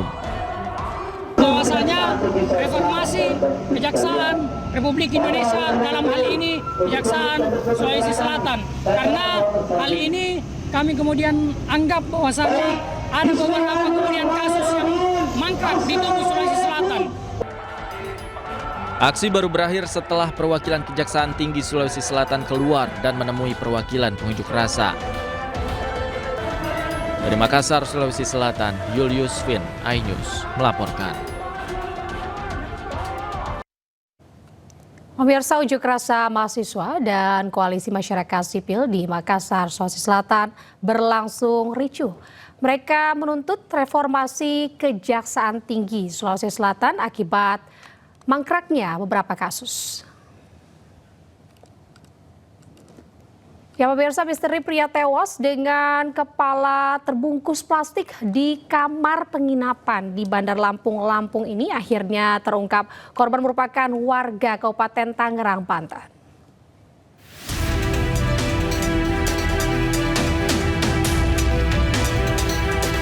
Identitas korban berhasil diketahui setelah petugas melakukan identifikasi menggunakan alat Inavis Portable System atau IPS. Berdasarkan hasil identifikasi, korban kelahiran Jakarta berusia 61 tahun, beralamat di Desa Pakulonan Barat, Kecamatan Kelapa II, Kabupaten Tangerang, Banten. Jasad korban telah diserahkan kepada pihak keluarga. Untuk identitas korban sudah terungkap, itu berdasarkan hasil IPS atau sidik jari, dan sudah konfirmasi juga untuk dari keluarga korban sudah kita minta keterangan dan kita juga sudah komunikasi. Kemudian juga kita juga sekarang saat ini sedang melakukan pendalaman ke saksi-saksi yang lain pada saat korban masuk ke kosan. Sebelumnya penemuan jasad seorang pria dengan kepala terbungkus plastik dan dilakban di dalam kamar penginapan di Labuhan Ratu, Bandar Lampung menghebohkan warga sekitar. Dari Bandar Lampung, Andreas Avandi, iNews melaporkan. Pemirsa, polisi mengungkap kasus tindak pidana perdagangan orang atau TPPO yang ditemukan di suku Anak Dalam, Jambi. Polisi juga berhasil menyelamatkan 4 balita dan menangkap 10 orang tersangka.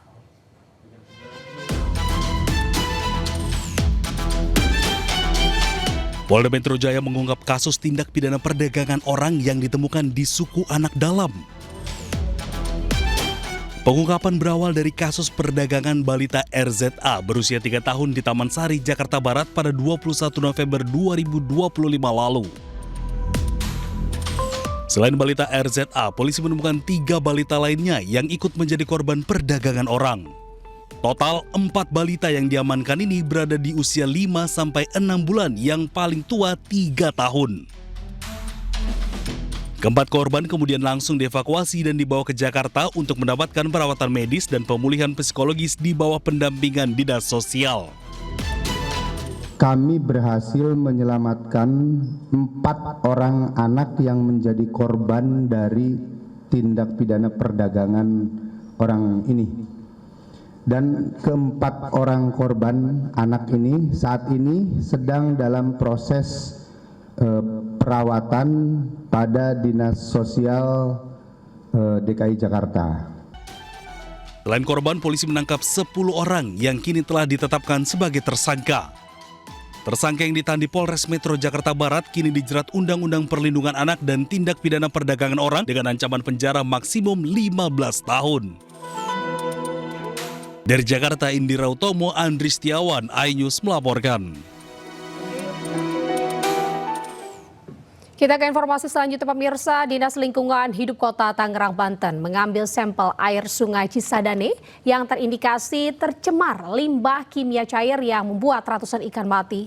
Masyarakat juga diimbau untuk tidak mengonsumsi ikan sampai hasil uji laboratoriumnya keluar. Pagi hari ini air kali berubah warna putih agak susu dan baunya agak sedikit menyengat seperti bau minyak tanah. Aliran Sungai Cisadane diduga tercemar limbah dampak dari kebakaran gudang penyimpanan kimia pestisida yang terjadi di Kota Tangerang Selatan Senin dini hari kemarin. Pencemaran bahan kimia membuat biota air seperti ikan mati. Namun warga ramai-ramai menangkap ikan di sepanjang bantaran kali. Kami dari Satdimas Polres Metro Tangerang Kota mengimbau kepada warga yang tinggal di bantaran Kali Cisadane untuk saat ini tidak mengkonsumsi atau menggunakan air dari Kali Cisadane. Dinas Lingkungan Hidup Kota Tangerang didampingi Polres Metro Tangerang Kota melakukan sosialisasi perihal pencemaran limbah yang jadi pemicu matinya ikan.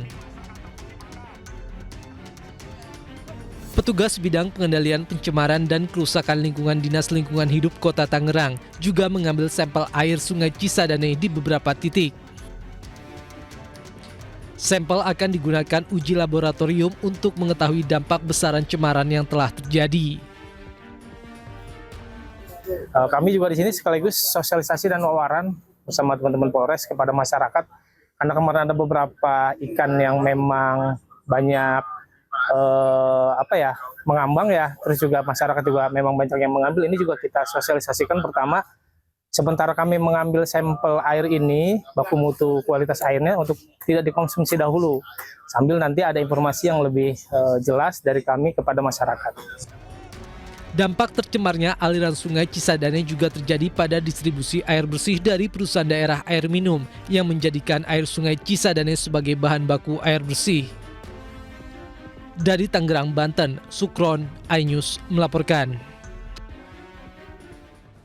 Pemirsa, sebuah gudang penyimpanan bahan kimia di kawasan industri Taman Tekno, Tangerang Selatan, Banten ludes terbakar. Meski belum diketahui penyebab kebakaran, namun kerugian ditaksir mencapai 2 miliar rupiah. Kebakaran melanda gudang bahan kimia di kawasan industri Taman Tekno, Tangerang Selatan, Banten pada Senin pukul 4 pagi tadi. 28 unit mobil pemadam kebakaran diterjunkan ke lokasi guna memadamkan api. Banyaknya material yang mudah terbakar membuat api dengan cepat merambat ke seluruh bagian gudang. Selain itu, beberapa bahan kimia tidak dapat dipadamkan dengan air dan busa, sehingga proses pemadaman membutuhkan waktu yang cukup lama. Ini kan masih proses pemadaman ya? Masih proses pemadaman karena ada bahan kimia yang memang tidak bisa dipadamkan dengan air. Nah, kami sekarang lagi menunggu pasir. Itu menurut penelitian bisa dipadamkannya hanya dengan pasir. Tidak ada korban jiwa dalam kebakaran ini, namun bahan kimia dari gudang yang terbakar mengalir ke Kali Jaletreng. Pencemaran air disebabkan dari bahan kimia yang terbakar dan terurai mengalir ke kali. Akhirnya akan menimbulkan pencemaran. Menurut info tadi dari mana ikan-ikan pada mati semua. Nah, warga kan sendiri mengambil ikan itu nggak boleh dikonsumsi ya? Itu untuk ikan tidak boleh dikonsumsi karena beracun. Belum diketahui penyebab kebakaran, namun kerugian diperkirakan mencapai 2 miliar rupiah. Sementara itu, bangunan toko jahit dan kelontongan di Jalan Bangka 3, Mampang, Jakarta Selatan hangus terbakar. Tidak ada korban jiwa maupun korban luka dalam peristiwa ini, namun akibat kebakaran tersebut, pemilik ini diduga mengalami kerugian puluhan juta rupiah.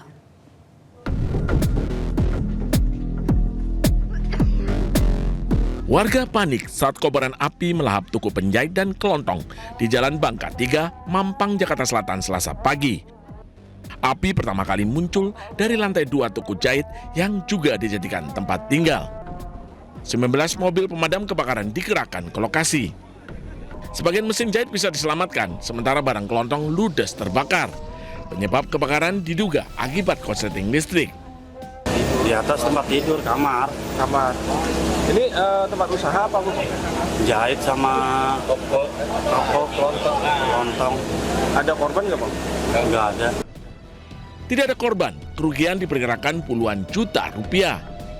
Dari Jakarta Selatan, Helmi Sajagbati, iNews melaporkan. Komika Panji Pragiwaksono didenda setor 1 ekor babi dan 5 ayam dalam sidang adat di Tanah Toraja.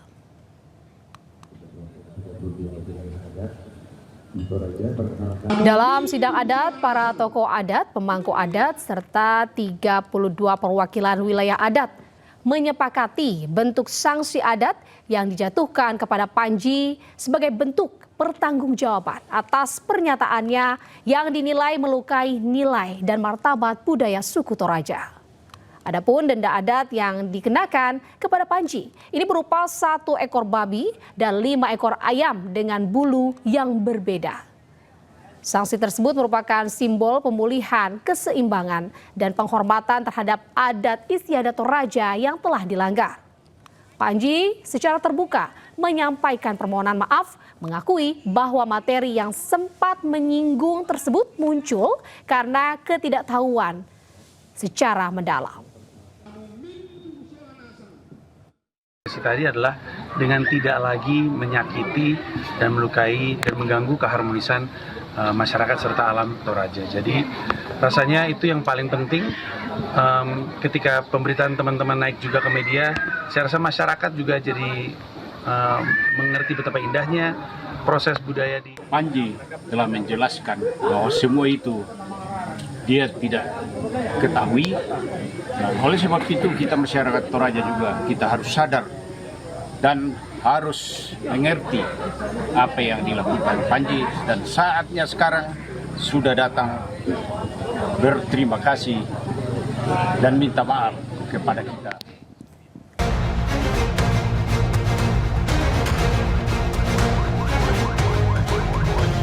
Kebakaran hebat menghanguskan 3 rumah sekaligus kios di Kecamatan Mandonga, Kota Kendari, Sulawesi Tenggara. Dugaan sementara kebakaran bermula dari arus pendek listrik di salah satu kios yang sedang ditinggal pemiliknya. Ratusan warga Desa Sagea dan Desa Kia menduduki dan memblokade aktivitas tambang nikel di Kabupaten Halmahera Tengah, Provinsi Maluku Utara. Aksi warga itu merupakan buntut kekecewaan lantaran perusahaan tambang tidak menepati kesepakatan.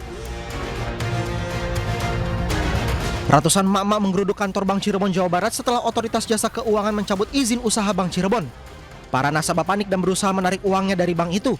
OJK Cirebon mengimbau para nasabah tetap tenang dan tidak panik karena lembaga penjamin simpanan telah menjamin uang nasabah tidak akan hilang.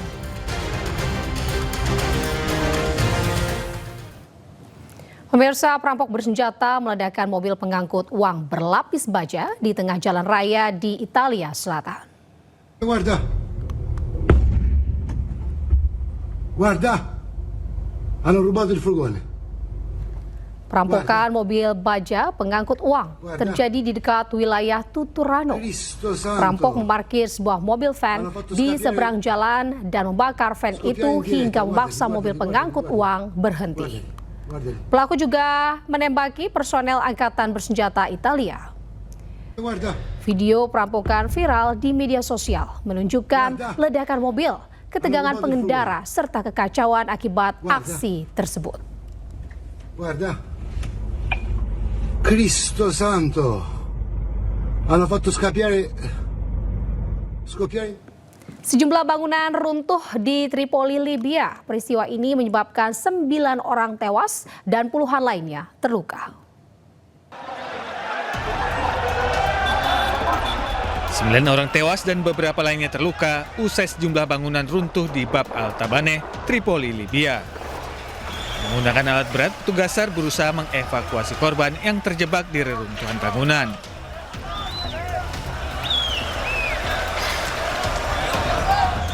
Petugas SAR juga mengerahkan anjing pelacak untuk mencari keberadaan korban. Korban luka yang berhasil ditemukan segera dibawa petugas ke rumah sakit menggunakan ambulans. بنايتين هن سقطوا 5 توابق تقريبا كل وحده هن متصدعين بالاحداث بالحرب يعني عرفت علي كيف وما حدا عم يرممها هيدي بدها ترميم طرابلس كلها الابنيه المتصدعه بدها ترميم نطلب من الحكومه بطرابلس ترمم هالبنايات اللي قابله للسقوط. 2 minggu lalu kawasan Al-Quba di Tripoli mengalami insiden runtuhnya bangunan. Kota Tripoli diketahui tengah bergulat dengan kondisi sejumlah besar bangunan yang rawan runtuh.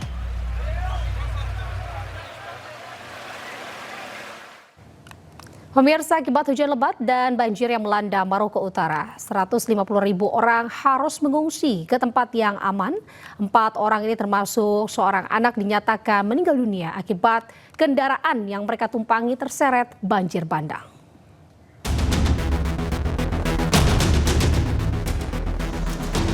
Akibat banjir, Kementerian Dalam Negeri Maroko mengevakuasi lebih dari 150.000 orang dari 4 provinsi.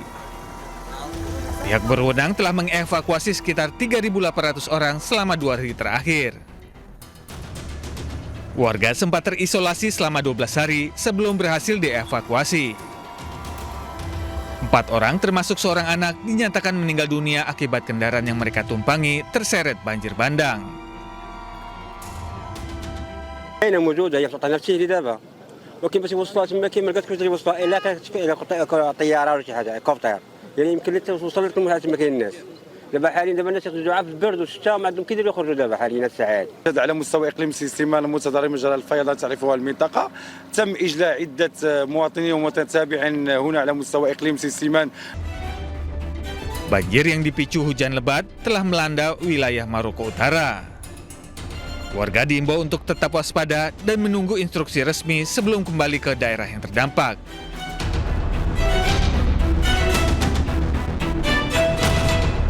Pemirsa, ratusan warga Palestina mengantarkan sejumlah warga Palestina yang tewas akibat serangan udara Israel di kota Gaza.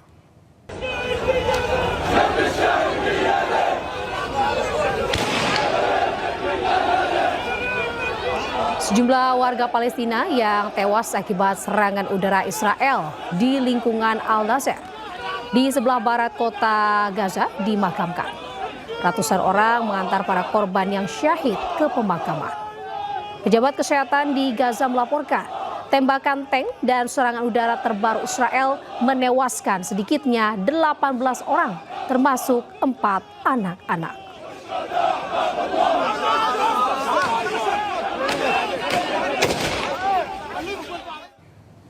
Warga Belanda berunjuk rasa menuntut pembebasan tahanan Palestina. Mereka juga mengecam gugatan atau gencatan senjata palsu yang dilakukan Zionis Israel.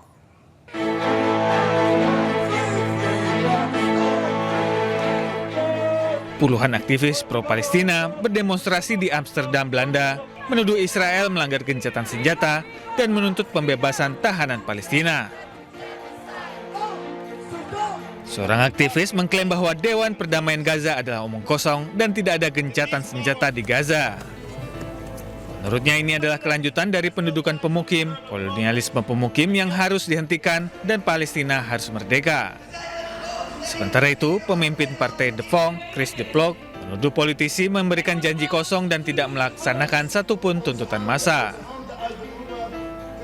We saw political leaders standing here to gain votes, making empty promises.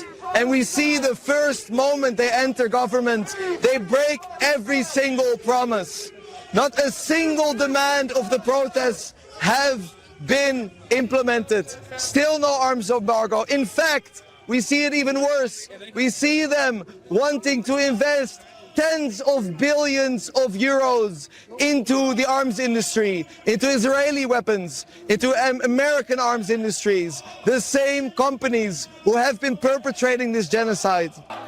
Para demonstran juga menyerukan kepada pemerintah Belanda untuk lebih menekan Israel agar mematuhi gencatan senjata. Pemirsa, pertandingan Super Bowl yang digelar di Santa Clara diwarnai aksi unjuk rasa warga. Warga menentang kehadiran petugas imigrasi Amerika di acara Super Bowl.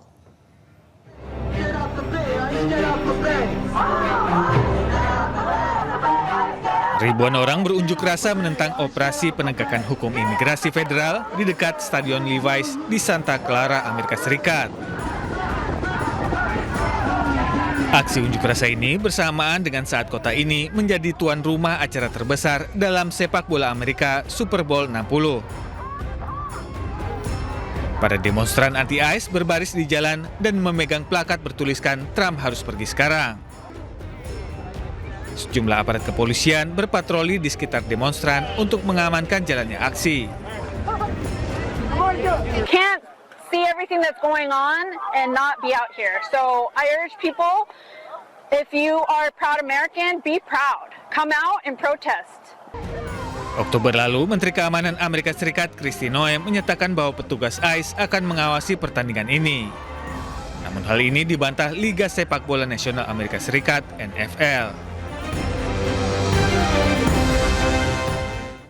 Hukum 3 tersangka tudingan ijazah palsu Joko Widodo, Roy Suryo CS kembali menghadirkan 2 saksi fakta meringankan dalam kasus tersebut di Polda Metro Jaya.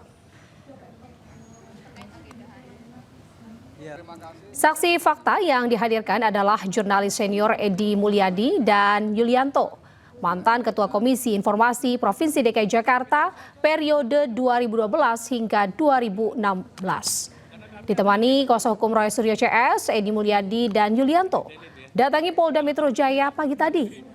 Pemeriksaan keduanya sebagai upaya kuasa hukum untuk pembelaan yang meringankan terhadap para tersangka tudingan ijazah palsu Presiden ke-7 RI Joko Widodo.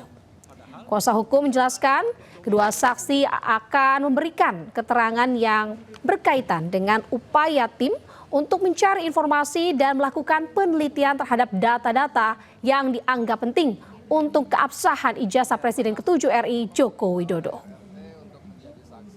Terkait dengan kedatangan RRT dan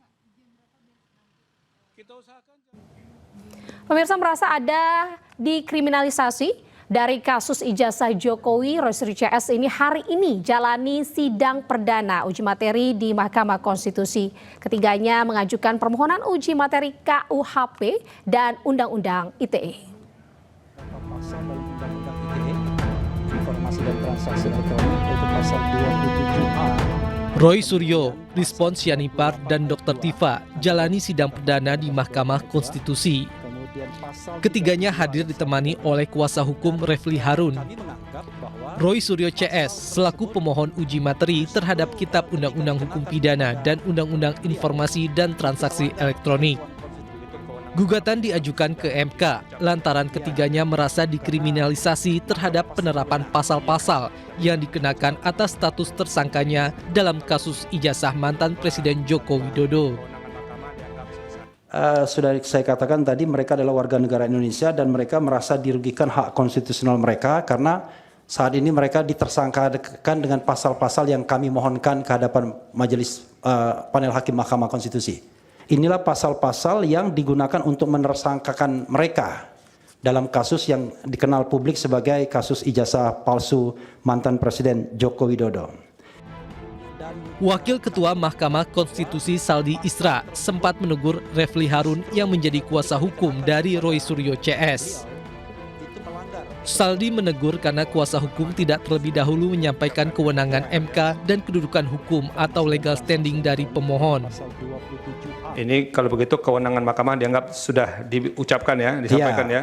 Karena ya, mahkamah pasti berwenang. Iya, tapi legal kan standing Pak pasti Refli, diterima. tunggu dulu, jangan cepat-cepat. Ini kan kalau ditegur hakim nanti bisa rusak juga Pak Refli. Pelan-pelan. Kewenangan mahkamah dianggap selesai. Nah, sekarang Bapak jelaskan legal standingnya di mana, begitu ya. Jangan melompat-lompat Pak. Orang belum legal standing udah sampai ke pokok permohonan Bapak ini. Permohonan uji material diajukan Roy Suryo CS berlanjut di MK. Roy Suryo CS menilai pasal-pasal yang digunakan dalam perkara ijazah Jokowi kerap disalahgunakan untuk mengkriminalisasi pendapat ilmiah dan akademik. Tim Liputan iNews melaporkan. Pemirsa, KPU telah menyerahkan salinan ijazah Jokowi tanpa sensor pada Bonatua Silalahi. Dokumen itu diunggah Bonatua ke media sosial dan mendapat beragam respon dari warganet. Mereka menyoroti cap legalisir dalam dokumen ijazah tersebut.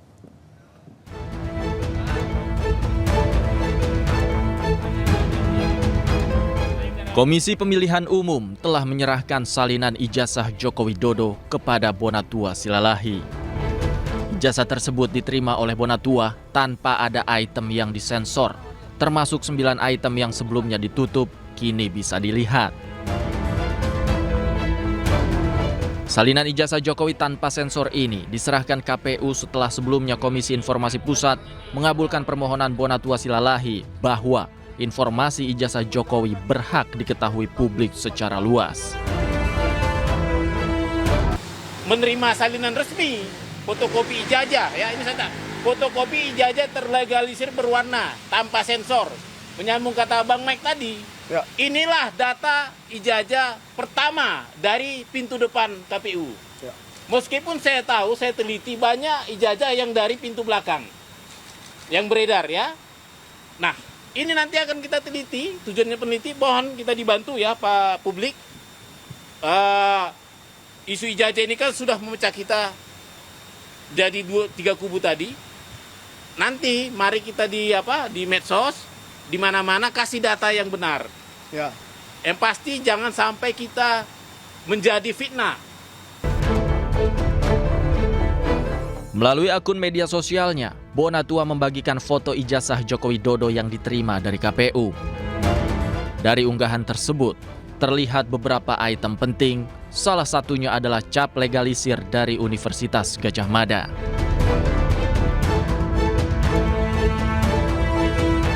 Unggahan itu juga mendapat beragam komentar dari warganet. Beberapa di antaranya menyayangkan tak ada tanggal yang tertera pada cap legalisir ijazah tersebut. Meski beberapa item tak lagi disensor, namun warganet tak lantas percaya dan tetap bertanya, bisakah dokumen ini membuktikan keaslian ijazah Joko Widodo?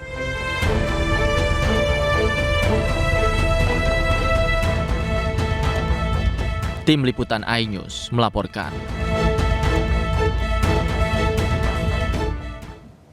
Pemirsa, Ketua KPK 2011 hingga 2015 Abraham Samad ini meminta tidak ada lagi kriminalisasi dan pembungkaman dalam kasus yang saat ini tengah berjalan, termasuk kasus ijazah Joko Widodo. Samad mengungkapkan Presiden Prabowo Subianto ini menerima kritik dan tidak akan melakukan kriminalisasi. Berikut cuplikan program The Prime Show yang dipandu rekan Diandra Mukni. Sorotan 1 tahun kebelakangan ini adalah terkait dengan kasus ijazah. Disinggung tidak dalam pertemuan? Tidak disinggung secara eksplisit. Tapi kita meminta sama Pak Presiden agar supaya tidak ada orang yang dikriminalisasi dalam berbagai macam kasus, termasuk misalnya kasus ijazah itu. Tapi tidak secara eksplisit? Tidak secara eksplisit, karena kita cuma minta supaya kedepannya tidak ada lagi kasus-kasus orang dikriminalisasi. Misalnya orang membongkar kasus ijazah, itu nggak boleh dikriminalisasi, jadi tidak eksplisit. Apa saja nih Bang yang dibahas soal kasus itu tadi? Enggak ada. Jadi kita minta bahwa itu tadi ya, tidak boleh ada lagi kriminalisasi, termasuk pembungkaman, orang bebas mengkritik, yang penting kritiknya itu konstruktif gitu ya. Dan ada yang menarik. Ketika salah satu peserta, kalau nggak sama Hersubeno, itu dia menyampaikan bahwa Pak Presiden, tolong kalau kita yang kritik di luar ini pedas-pedas, tolong diterima, jangan dibungkam. Langsung Pak Prabowo jawab, saya mempersilahkan Anda untuk mengkritik saya bisa-bisa dan saya tidak akan kriminalisasi Anda. Itu kata dia. Selain itu ada sorotan, kasus-kasus yang menjadi sorotan yang dibahas tidak Pak? Kalau saya lebih kepada kasus-kasus sumber daya alam. Ya, itu saya menyoroti tajam karena menurut saya itu kan menyangkut hajat hidup orang banyak. Karena kalau kita tidak mengelola sumber daya alam yang bagus, maka terjadi yang namanya fraud, total loss, dan corruption. Kira-kira seperti itu. Pemirsa, Menteri Sekretaris Negara Prasetyo Hadi memberikan klarifikasi terkait kabar Presiden Prabowo Subianto yang menggelar pertemuan dengan sejumlah tokoh. Prasetyo menegaskan bahwa tokoh-tokoh yang ditemui Presiden bukanlah tokoh oposisi, melainkan tokoh nasional yang memiliki kepedulian tinggi di bidangnya masing-masing. Dan pemirsa, usai sudah kebersamaan kita dalam iNews Sore hari ini. Temukan informasi-informasi terbaru lainnya di www.inews.id. Cuplikan tayangan berita iNews dapat Anda saksikan di kanal YouTube @officialinews. Dan pemirsa, jangan lupa untuk saksikan Rakyat Bersuara sesaat lagi bersama rekan saya, Aiman Wicaksono. Update terus informasi terbaru Anda dan siapkan 3 botol air mineral yang setara 2 liter lebih air untuk 1 hari penuh kesejukan. Saya Anita Dewi pamit undur diri. Selamat beraktivitas. Sampai jumpa.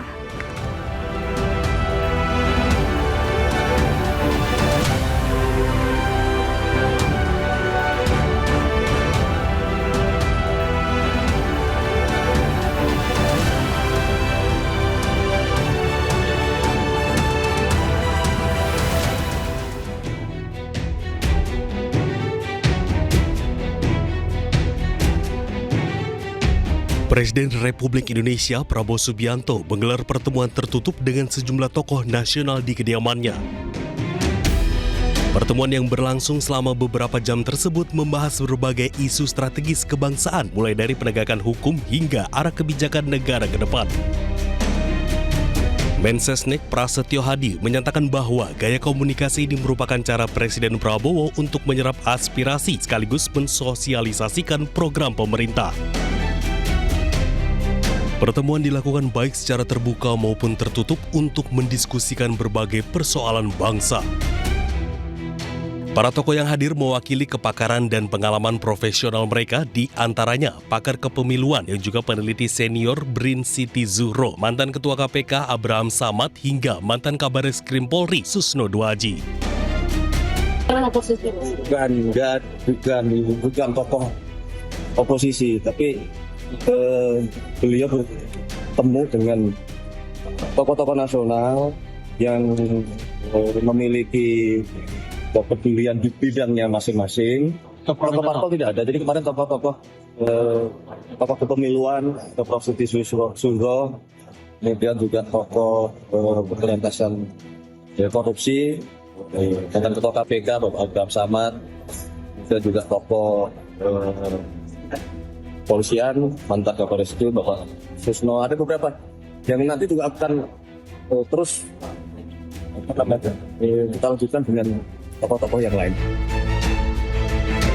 Lebih lanjut, Prasetyo Hadi menyatakan bahwa fokus pembicaraan lebih kepada pemetaan masalah pemberantasan korupsi di Indonesia.